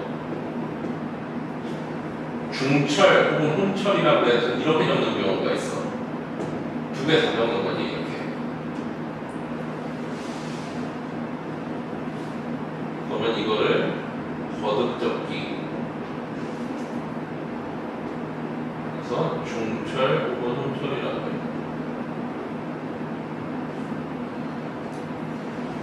근대국어는 이 세 가지가 다 쓰였어. 그냥 쓰고 싶은 대로 쓴 거지. 왜? 제 편견 없는데 무슨 뭐 어떻게 적을 그 규정이 있어? 없지.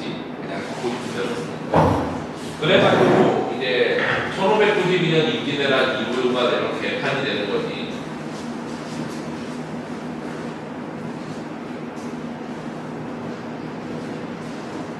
임진왜란 이후부터는 사실상 이제 근대국어인데 근대국어로 들어가면은 이제 표기 체계가 개판이 돼. 왜 그러냐면은 이제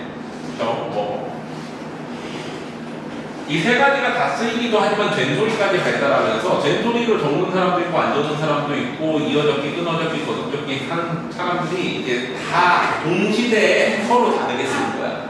근데요, 그 1443년이랑 16세기랑 치과 16세기면 1500년 되지.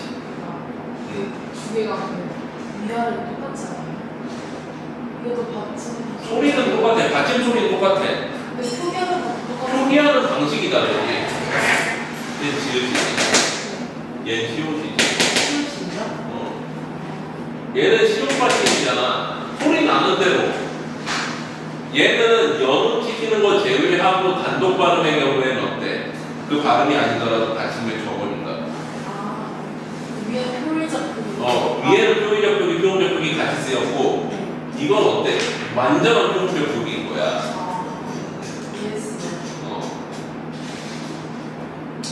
자, 근대국어에 보면은 이제 어떻게 되느냐? 여기에서 이제 소리가 하나 빠져. 시옷 받침 소리가 소멸해. 그리고 두 번째, 첫 번째는 이거고, 두 번째는 이응이 이응으로 표기하게 돼. 그래서 기역, 리은, 디귿, 리을, 이응, 비응, 이응 이렇게 7가지 소리로 받침 소리 시옷이 소멸을 하지. 자, 그러면 이거를 표기하기 위해서 우리가 7종성법을 사용을 하는데 8종성이었다가 7종성으로 바뀌는 거잖아. 소리가 이렇게 됐으니까. 7종성법은 근데 문제가 뭐야? 기역, 니은, 리을, 미음, 비읍, 시옷, 이음 이렇게 읽는 거야. 차이가 뭐야? 얘는 디귿으로 적는데 아니 디귿 소리가 나는데 뭘로 적는 거야? 시옷으로 적는 거지. 이거는 이제 오늘날까지도 이어지지. 어디에 주로 많이 쓰여? 외래어 표기법 같은데. 우리나라 사람들은 기본적으로 디귿 발음 받침을 뭘로 적는 걸 좋아해? 시옷으로 적는 걸 좋아하지. 그래가지고 어떻게 돼? 예를 들면은 펫 같은 것들도 어때? 펫이라고 시옷으로 적지. 실제 발음은 디귿 발음이지만 이게 이제 이때부터 시작이 됐고. 그래서 7종성법은 뭐야? 표음적 표기지.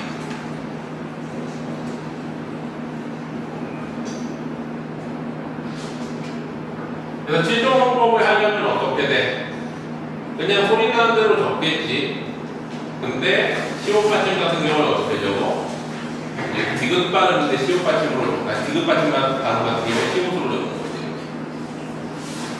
자, 여기다가 플러스 이제 뭐가 나와? 이어적기 연초에도 사용하고.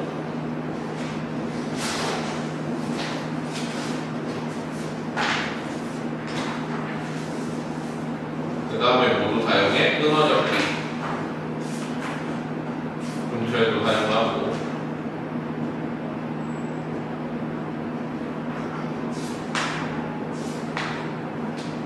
그 다음에 마지막으로 거듭적기 중처에도 사용하지.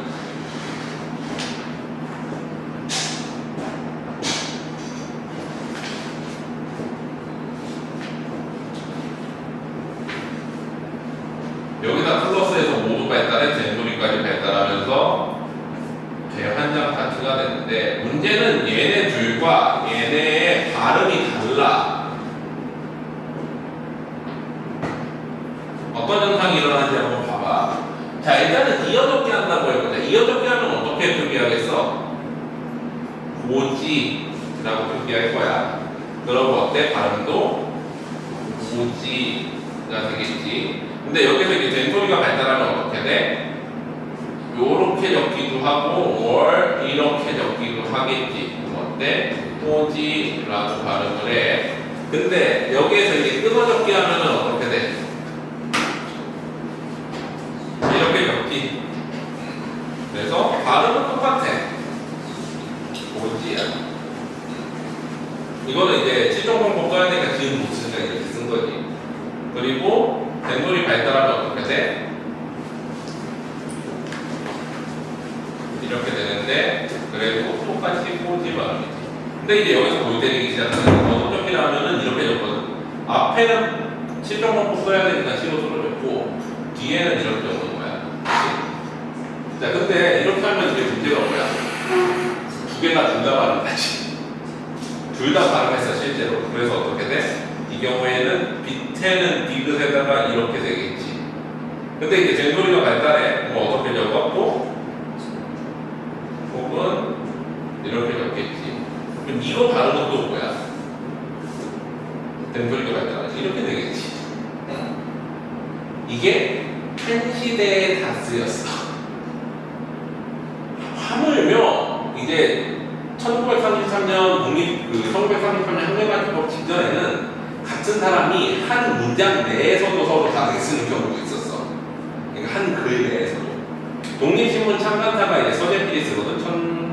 1897년에 되게 우리나라 대표하는 지식인이잖아. 서재필은 미국 유학까지 갔다고. 근데 한 문장 내에 한 문장은 아니고 한 문단 내에서도 틀려. 똑같은 표기 체계를. 그러니까 개판이었던 거지. 근데 그게 틀린 거야? 아니야. 그러니까 다른 거지. 그냥 틀린 게 아니라 다른 거지. 무슨 의미인지 알지? 누가 이거를 맞다고 정해놔야 틀린 건데 이건 그냥 서로 다를 뿐인데 다른 건조차도 상관이 없었어. 같은 문단 내에서도 이렇게 쓰고 하면 안 되잖아. 근데 달라. 개판으로 썼던 거지. 그래서 그거를 아무도 신경 안 썼던 거야. 그게 이제 근대 국어야. 그래서 근대 국어는 안 배우는 거야 웬만하면. 왜? 문헌은 많은데 이걸 어떻게 가르칠 건데? 기준이 없는데. 그래서 이제 중세 국어와의 차이점을 이렇게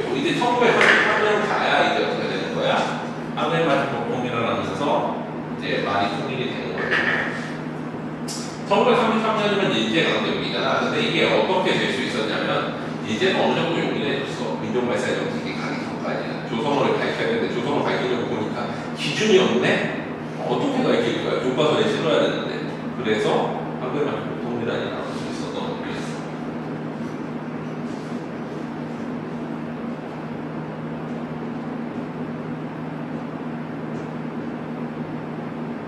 한글만 통일한 시기로 오면은 소리는 똑같아.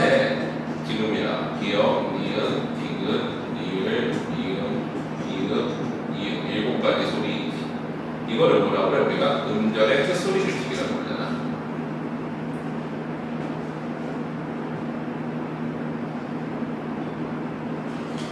음절의 뜻소리 규칙을 표기하기 위해서 뭐를 사용해? 다시 옛날처럼 중성부용 표성에서 모든 자음을 다 사용하지.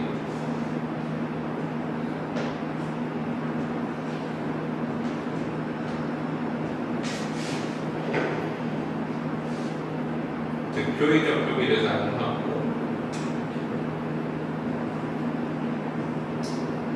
여기다가 플러스 후에 끊어적기까지 사용해서 또 표의적 표기하지.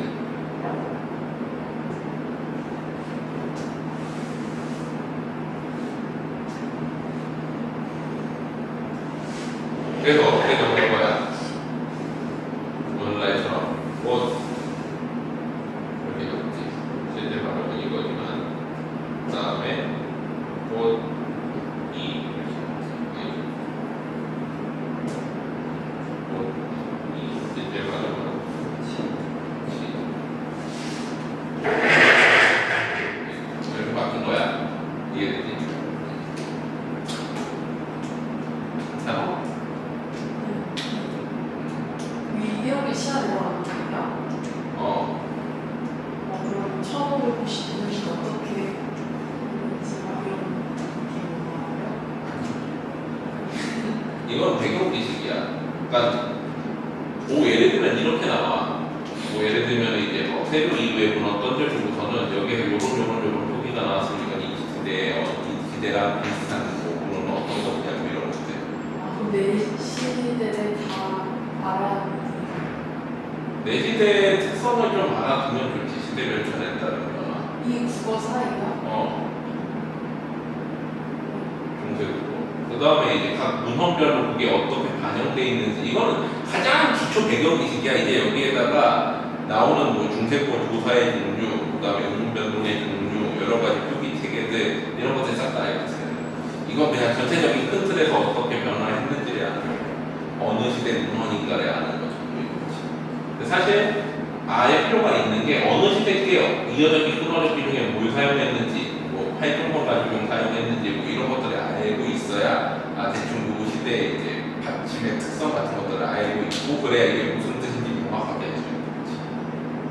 됐지? 19페이지 중세국어 거기 보면은 여기까지 우리가 훈민정음의 제자 원리 해가지고 거기 보면은 초성은 어때? 5가지 소리가 있지. 아, 설, 순, 치, 후. 거기 산자로 써있지. 어금니 소리, 아음, 혀 소리, 설음, 입술 소리, 순음, 입소리, 치음, 목소리, 후. 이렇게.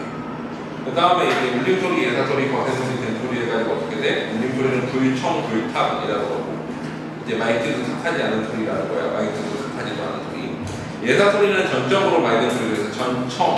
거세 소리는 두 번째로 맑은 소리, 그래서 타청. 된 소리는 전적으로 탁한 소리, 그래서 전탁이라고 불렀어.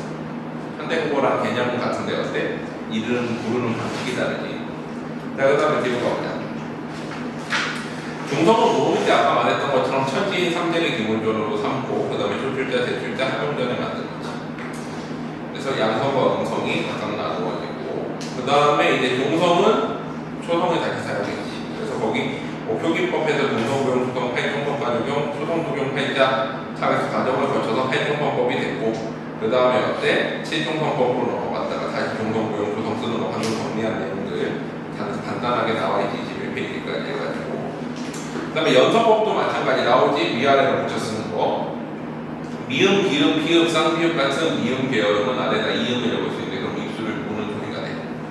근데 이 중에서 실제로 우리가 발음한 건 순경음 비읍이 없어. 우리가 순경음 비읍 외에는 한자음 발음 표기할 때나 적어줬고 순경은 비읍의 사용예가 보통은 언제냐면은 다른 데서 간혹 쓰이기도 하지만 거의 두 가지에서 다 쓰이는데 첫 번째는 어감 받침 비읍이야. 어감 말음 비읍에서 쓰이는 경우 예를 들어가지고 우리가 덥다 같은 경우에 봐봐. 덥다에다가 플러스 어미 붙이면 어떻게 돼? 원래는 여름 돼가지고 덥어 이랬어. 순경은 비읍이 이렇게 튀어나오고 얘가 뒤로 가면 순경은 비읍 형태로 바뀌어가지고 발음이 된단 말이지.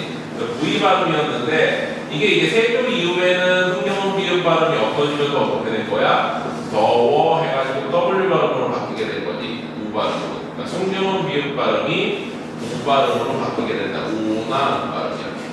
이게 그 순경은 비읍이 사용되는 사례이고 두 번째로 사용되는 사례 같은 경우에 객체 높임 선언 발음이 사용돼.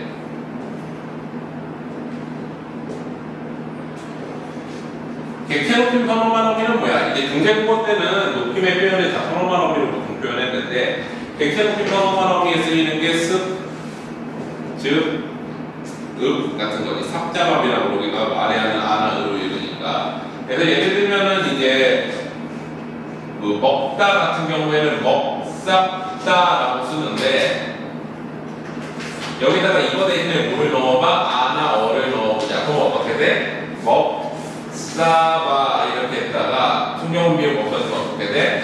먹사와 이런 식으로 쓰였던 거지. 그래서 순경은 비읍이 이럴 때 보통 쓰였지. 어감 받침, 어감 발음 비읍이나 객체 높임 선언 발음이 비읍이었을 때 뒤에 모음어미가 오면 연음되잖아. 그럼 그걸 비읍으로 연음시키는 게 아니라 뭐로 연음시키는 거야? 순경은 비읍으로 연음시키는 거지. 이게 이제 뭐인 거야? 비읍 비읍이었던 거지. 이거 비슷한 사례가 하나 더 있거든. 우리 흔히 시음표 규칙이라고 말하는 반치음 사용 사례를 한번 보자. 반치음 사용례 중에 다 그런 건 아닌데 일부 이런 애들이 있어. 예를 들면은 이제 있다 계열 봐봐. 있다, 오와 모를 연결하다의 개념이지. 여기다가 플러스 어미 오면은 얘가 실제로는 이제 뒤로 가면 순경음 발음이 돼. 그래서 어떻게 표기하느냐? 이어 이렇게 표현하는데 순경음은 초성에서 발음이 없거든. 그럼 어떻게 되는 거야? 이 경우에는 이어 이게 이제 시옷 표기인 거잖아. 시옷이 특정 모음어미 만나면은 탈락하는 경우. 탈락할 게 아니라 사실은 어때? 반치음으로 연음이 됐는데 반치음이 발음이 안 되면서 없어지는 개념이 되는 거지. 그래서 이런 것들이 이제 순경음 반치음의 사용이 있지. 자, 하여튼 그래서 연서는 어때? 순경음 비읍 발음뿐이 없었다 우리 발음은. 그 다음에 병서는 좌우로 적는 거라고 그랬지. 나란히 똑같은 거 적을 땐 각자 병서, 서로 다른 거 적을 땐 타변 병서. 그 다음에 부서법은 뭐야? 아래 하나, 을의 아래쪽에 붙이면 하부서, 우측에 붙이면 부서. 성문법은 초성, 중성, 중성을 갖추어 적는다. 특히 한자어의 경우에는 어떻다? 받침이 없더라도 받침을 적는다. 순수국어의 경우에는 어때? 받침 없으면 받침 안 적지. 근데 한자어의 경우에는 받침 없더라도 모르 적어줘 이응을 갖다가 적어줬어. 그게 이제 특징이야. 그래서 이런 식으로 한자 발음을 우리식으로 가깝게 적는 거를 뭐라 그래? 동목 변식 한자어 표기법이라고 그러는데 그건 좀 이따 나올 거고 비교 한번 가보자. 표기 방법은 이거는 했었지. 이어적기, 거듭적기, 끊어적기 알면 되고 사이소리는 생각해봐. 현대국어에는 사이소리가 뭐가 있어? 시옷과 니은이 있잖아. 사이시옷은 표기하고 니은 첨가는 표기하지 않지만 생각해보면 이 니은도 시옷도 뭘로 발음되기도 해. 디귿으로 발음되기도 하고 니은으로 발음되기도 하지. 옛날에는 다 소리 나는 대로 적었기 때문에 또 이게 사이소리 종류가 워낙 많아서 기역, 디귿, 비읍, 순경음, 비읍, 여린, 니은, 반치음 이렇게 여러 가지로 적었어. 물론 이 중에서 시옷 계열은 뭐라고 보기도 해? 시옷은 관형격 조사. 즉 거기 보면은 나머지들 소리가 들어온 것들은 이제 그냥 사이소리로 보고 울림소리, 안울림소리 사이에 이제 시옷 들어오는 경우 있지. 이 경우 이제 뭐 엄소리, 길가의 혓소리 이런 경우에는 관형격 조사가 아니라 뭐야? 사이소리로 보고 시옷이 또 이제 아예 사이소리처럼 딱 들어오는 케이스는 뭐라고 봐? 그건 관형격 조사라고 보기도 했어, 사이소리를. 그러니까 사이소리와 관형격 조사 시옷은 명확하게 구분이 잘 안 돼, 중세국어에서. 어떤 한자는 사이소리라고 어떤 한자는 관형격 조사 시옷이라고 보는데 대체로 관형격 조사 시옷으로 보는 경향이 커, 시옷 같은 경우에는.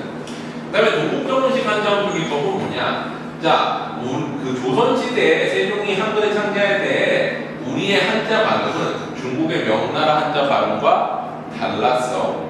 왜 그러냐면 우리말은 안 바뀌거든. 자, 무슨 얘기냐? 네이티브 스피커가 아닌 사람들은 그 언어를 바꿀 수가 없어. 바꿔도 안 돼. 우리가 이제 그 카톨릭 사제단에서 사용하는 라틴어 같은 경우에는 로마 시대 이후로 그 네이티브 스피커가 없는 말이잖아. 하지만 지금도 사용하지. 사제들 사이에서 사용, 카톨릭에서는 라틴어를. 자, 그러면은 그 말은 바뀌는 말일까?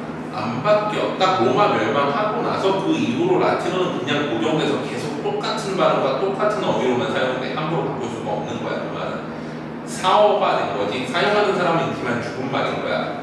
언어가 변화를 안 해. 만약에 우리가 한자를 중국에서 발음을 배워왔다고 해요. 그럼 그 말은 바뀔까? 안 바뀌어. 근데 우리나라 한자 발음은 일본이랑도 또 다르고 베트남이랑도 좀 다르지. 왜 그런 줄 알아? 그걸 가져온 시대가 다르거든. 누가 제일 먼저 받아들였을 것 같아?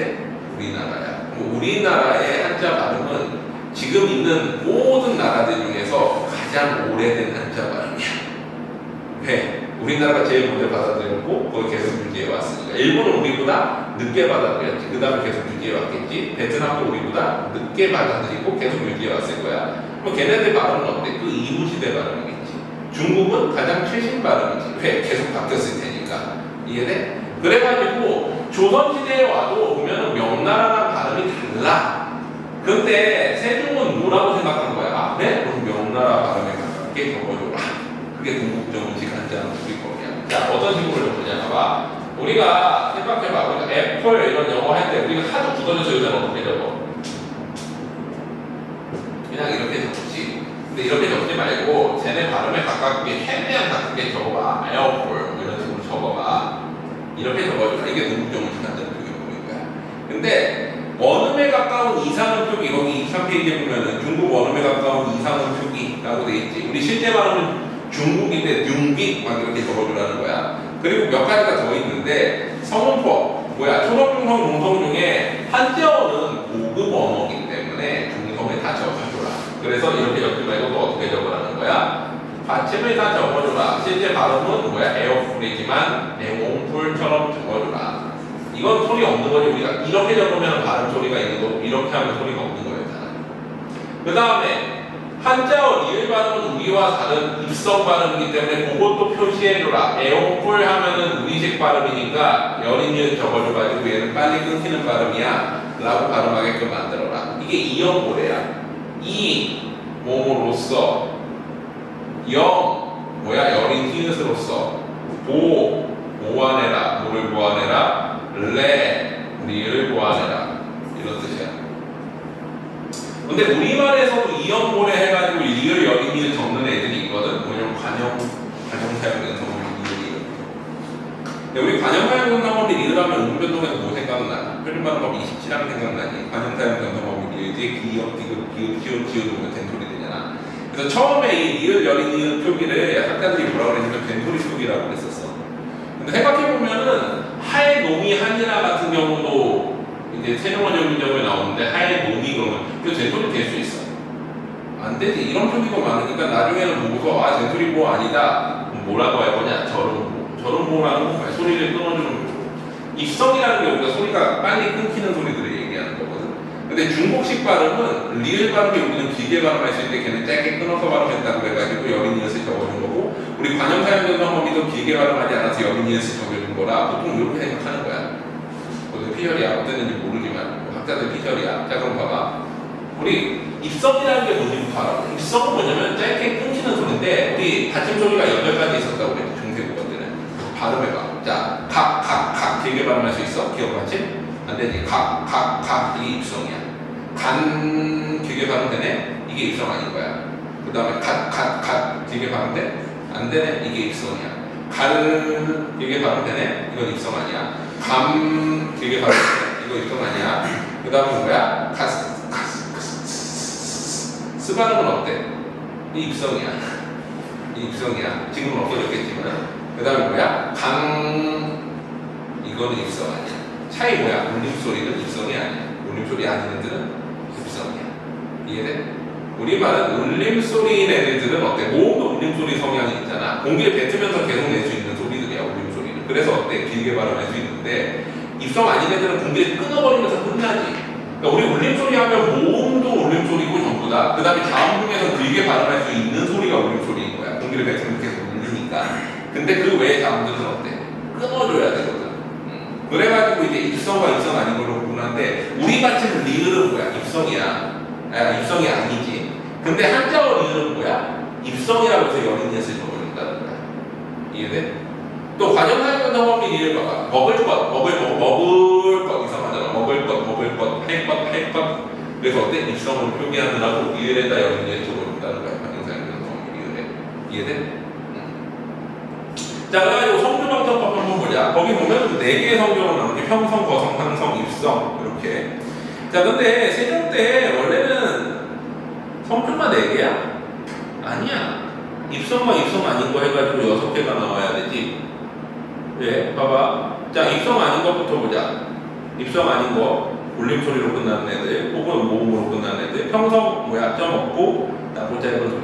거성 점 하나 있고 높고 짧은 소리. 상성 점 2개 있고 낮음에서 높음으로 올라가는 소리. 얘네는 나중에 장음이 돼. 그러니까 우리말의 장음은 울림소리나 아니면은 모음에서만 생기지 모음으로 끝나는 거. 왜? 입성 아닌 애들만 해당될 거 아니야. 우리말의 장음은 입성 아닌 상성에서 왔으니까. 입성도 근데 어때? 점 없거나 점 하나 찍거나 점 2개 찍는 거야. 이건 뭐야? 입성은 빠르게 끊기긴 하지만 낮고 짧으면 점 없고 높고 짧으면 점 하나 그리고 점 2개면 낮으면서 높음으로 올라가는 소리겠지. 근데 왜 이거 구분 안 했냐는 거야. 세종이 중국이 사성조라 우리도 사성조로 통일하자고 해서 사성조가 된 거야. 말이 돼? 근데 원래 육성조거든. 근데 사성조로 나왔어. 이해되지? 자, 그리고 호실 문자는 아까 했지. 중요한 기점들이 언제야? 세조 이후가 한 번이지. 15세기 중엽. 그 중엽 이후부터 없어진 거야. 16세기쯤 해가지고. 그래가지고 16세기 이후라고 그러기도 하고 세조 이후 15세기 중엽 그 지나서부터 뭐 이런 뜻이지. 그 다음에 임진왜란 이후. 그 다음에 마지막 뭐야? 1933년 이후에 각각 없어졌지. 이게 이제 중요한 기점들이고. 뒤로 가보자. 자, 음원현상 중에 모음조화는 했었지. 양성은 양성끼리, 음성은 음성끼리. 오늘날에 없어진 건 뭐야? 조사에서의 모음조화가 다 사라졌지. 왜 없어져서 그래? 뭐가 없어져서? 아래아가 없어져서 그렇잖아. 의와 아래아는 서로 되게 비슷하게 아래아가 없어지니까 조사에서의 모음조화가 다 사라진 거지. 원래 조사에서 보면 은는이라던가 은을 같은 것들 다 뭐 사용해? 의 사용하잖아. 얘네들은 다 뭐가 있는 거야? 그러면은 해당되는 조사에 해당하는 아래야 조사들이 있었던 거지. 양성에다 쓰는 이런 식으로. 근데 이게 다 없어진 거지. 그리고 어간과 어이나 단어 내에서는 단어 내에서 쓰이는 모음조화는 오늘날에는 어디에만 남아있어? 음성 상징어. 뭐 있어? 졸졸, 줄줄, 팔짝, 펄쩍, 팔딱, 펄떡 이런 것들만 남아있지. 물론 이것도 파괴된 사례가 있지. 깡충 같은 경우는 파괴된 사례지. 깡총 해야 되는데 깡충 이렇게 가니까. 자, 그 다음에 어두자음분 아까 얘기했던 거지. 화명정서 계열 중에 비읍과 시옷계, 비읍시옷계 같은 경우 비읍과 비읍시옷계는 어두자음분. 시옷계는 뭐야? 해당센수로 발음한다고 했어. 자, 그 다음에 설치금화 개념만 잠깐 보자. 설치금화는 뭐였어? 우리 기억나? R 발음과 L 발음이 있다고 했지. 우리 리을 발음은 R 발음과 L 발음을 구분하지 않는데 같은 리을이지만 사실은 이제 별도로 구분하는 환경이 따로 있어. 이게 설전음. 이게 뭐야? 설치금이지. 설정음은 어디에서 나와? 모음 사이에서만 오고 그 외에는 어때? 설치금이 발음돼. 그러니까 우리나라 사람들은 모음 사이에서만 리을을 자동으로 뭐로 발음해? 설정음으로 발음해. 예를 들어가지고 우리가 다리 그러면 이거는 뭐야? 모음 아와 이 사이에 들어오잖아 리을이. 그러면 이건 어떻게 발음하는 거야? D-A-R-I 다리 이렇게 발음해. R 발음. 근데 그 외에는 어떻게 발음해? 예를 들면 롤 이러면 앞에와 끝에 뭐 아무것도 없잖아. 그러면 L-O-L 뭐 아니면은 이제 모음 사이에 리을이 2개 오면은 달리 해가지고 이것도 L로 발음해. D-A-L-L-I 이렇게. 그러니까 우리는 모음 사이에다가 리을을 넣어가지고 R 발음을 할 수가 있어. right가 아니라 으나 우 넣어가지고 right 하면은 자동으로 R 발음이 되지. right가 아니라 right 우 하면은 자동으로 라이트 발음을 하지. 그래서 이제 R 발음은 발음 위치가 전해가지고 고정이 돼 있는데 우리 이런 거 한번 봐봐.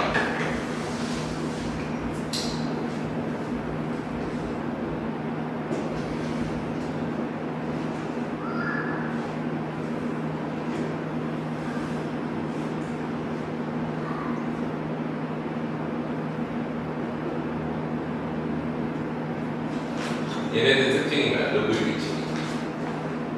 이거 대신에 아나 어 넣으면 어떻게 돼? 달라, 달라, 일러, 빨라 이렇게 돼 있어. 왜 느가 리을 리을로 바뀌니까 원래는 이 발음 같은 경우에는 탈락하는 게 원칙이야. 규칙 발음. 이걸 불규칙이라고 하는 이유가 원래 탈락하는 애들이 있어. 어떻게? 벼르다 봐봐. 이거 대신에 어 넣으면 어떻게 돼? 벼러가 되지. 별러가 아니라 벼러. 자, 이런 경우에 의가 탈락하는 게 이제 자동적인 건데 이거를 어떻게 한 거야 얘네들은? 리을에 하나 더 넣어버린 거야. 왜 이렇게 발음할까? L로 발음하기 위해서. 왜? 그러니까 벼르다와 다르게 요런 애들은 왠지 모르겠는데 한국 사람들이 L로 발음하고 싶어해. 그래서 우리가 다르다가 아니라 이렇게 발음하는 사람도 있잖아. 다르다. 마르다가 아니라 마르다. 이르다가 아니라 이르다. 빠르다가 아니라 빠르다라고 발음하는 사람들이 많아. 왜? L 발음하고 싶은 거래. L 발음. 이게 R로 발음하는 거가 좀 어색한 거야. 이 발음들은. 르브이 규칙 발음들은. 그래서 이거를 어떻게 표기해 주느냐? 자, 나란마의 쌍이 중국의 다르다에 아래 붙였을 때 이거를 원래는 다라 이렇게 해줘야 되지만 그러면 이 사람들이 R로 발음할 것 같으니까 이렇게 해가지고 얘 L로 좀 발음해라 이렇게 적어줬었어. 리을, 이응으로. 얘 막 끊어 적기가 아니라 이거는 설치음화의 리을, 이응 활용형이라고 보통 그런데 이거 이제 뭐 학교 생들이 좀 그냥 쉽게 가르치는 사람들은 이제 끊어 적기라고 가르치기도 해요. 끊어 적기 아니야. 원래 뭐 나타난 현상은 끊어 적기도 사실은 L로 발음하라는 거야. 근데 이렇게 적어도 우리가 표기적 표기, 초음적 표기 세계로 계속 가다 보니까 이게 어떻게 되겠어? 자꾸 이렇게 적어주려고 하고 이렇게 발음하려고 그럴 거 아니야? 그러니까 나중에 어떻게 적어주느냐? 그래? 밀리지 못하게 뒤에 리을 하나 적어. 이게 이제 그 설치음악인 거야. L 발음으로 강제하는 거지, 표기 자체가. 근데 국어에는 살짝 어떻게 적기도 했어? 이렇게 적기도 했어. 그러다가 오늘날에 다시 어떻게 적어? 이렇게 적으면 이거 무조건 L로 발음해야 돼. 그래서 르브이 규칙이 만들어진 이유가 얘를 R이 아니라 L로 발음시키고 싶어가지고 이제 그렇게 만든 거야. 그러니까 원래 어감 발음에 은은 탈락하는 게 원칙이거든, 모음을 만나면은. 근데 이게 탈락해버리면 R이 되니까 그러면 이거 강제로 L로 바꿔버리자. 그래? 그러면 르인 애들은 뭘로? 리을로 발음시켜버리자. 이게 이제 르브이 규칙인 거야. 이해되지? 이해돼? 이거 이제 의문변동에서 나왔던 거를 이용한 거잖아. 근데 왜 다르다랑 마르다, 벼르다랑 다르지? 야, 봐봐. 구분은 어떻게 해요? 어? 구분은 발음을 봐야지. 자, 우리가 일반적으로 의탈락이라는 개념이 있지. 의탈락이 뭐야? 어간과 어미가 만날 때 같이 의가 탈락하는 거죠. 어간에 있는 의가 탈락하는 거. 예를 들면은 뭐 있을까?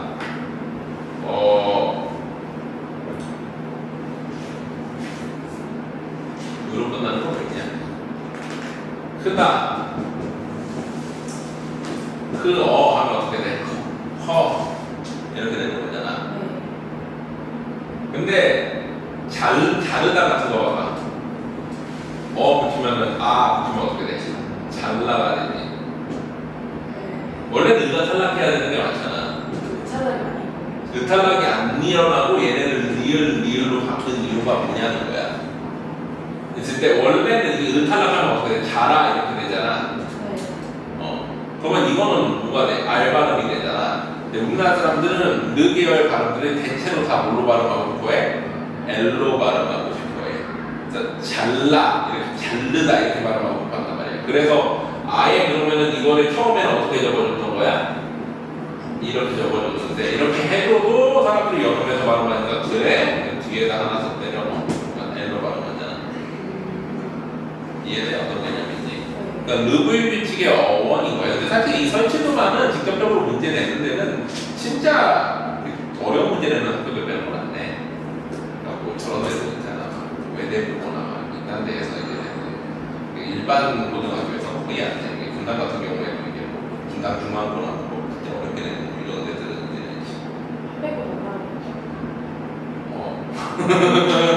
안 나올 거야. 르브이 규칙은 나올 수 있는데 르브이 규칙의 어원이 이거라는 거야. 르브이 규칙이요?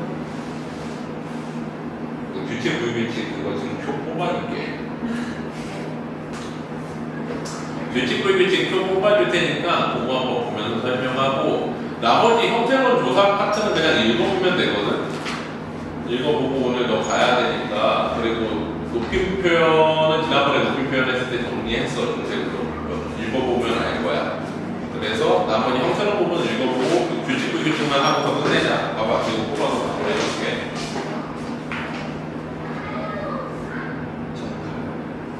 너 규칙 불규칙 알아?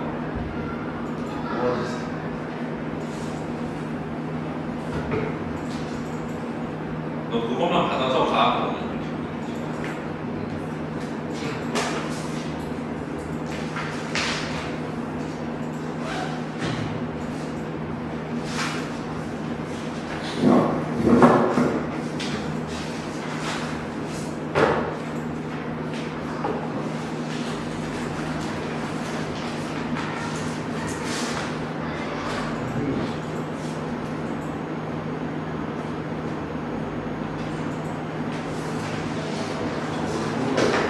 어? 뭐가? 파트 7 뭐? 파트 7 그거 저거까지 그거야. 정과정 발표해. 정과에 한번 다 풀었어? 아니 풀어.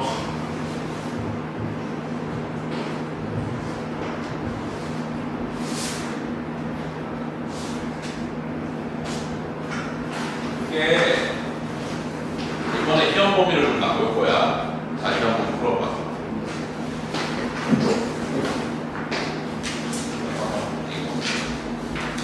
자, 규칙과 불규칙만 설명할게. 자, 이거 알아요. 그래, 그거잖아. 저 누구 치거든요. 내가 설명해줄게. 네. 봐봐. 거기 보면은 의탈락 있지. 어간 규칙 탈락 중에 의탈락. 따르다, 잠그다, 크다 이런 것들은 의가 탈락해버리지 그냥 아어 만나면. 네. 근데 르브이 규칙은 뭐야? 그 뒤에 봐봐. 르브이 규칙은 르가 리을로 바꾸는 거지. 원래는 이르다 하면은 이러 이래야 되는데 어떻게 되는 거야? 일러 이래가 열 발음을 강제하는 거야. 누르다 하면 눌러 이래가 열 발음을 강제하는 거야. 원래 누러 이래야 되는 거냐 의탈락하면서. 이해돼? 자, 그리고 그거랑 좀 헷갈리는 게 하나 더 있어. 러브 규칙. 르를 끝나는데 거기에 리을로 바뀌거나 의가 탈락하지 않고 러가 붙는 경우가 있어. 이르러, 누르러 이런 것들. 이런 거는 또 특이한 케이스인 거지. 이거는 또 알바로 날 거 아니야. 이르 이렇게 되니까. 그래서 요건 의미에 따라서 달라져. 이해되지? 그래서 르브이 규칙이 나타나는 이유가 뭐였던 거야? L 발음을 강제하기 위한 것이다. 그래서 설치도 L로 발음하기 하기 위한 설치 분파 R이 아닌 L로 발음해라. 그거야. 이해돼? 나머지 형태소는 읽어봐. 네. 오케이. 여기까지.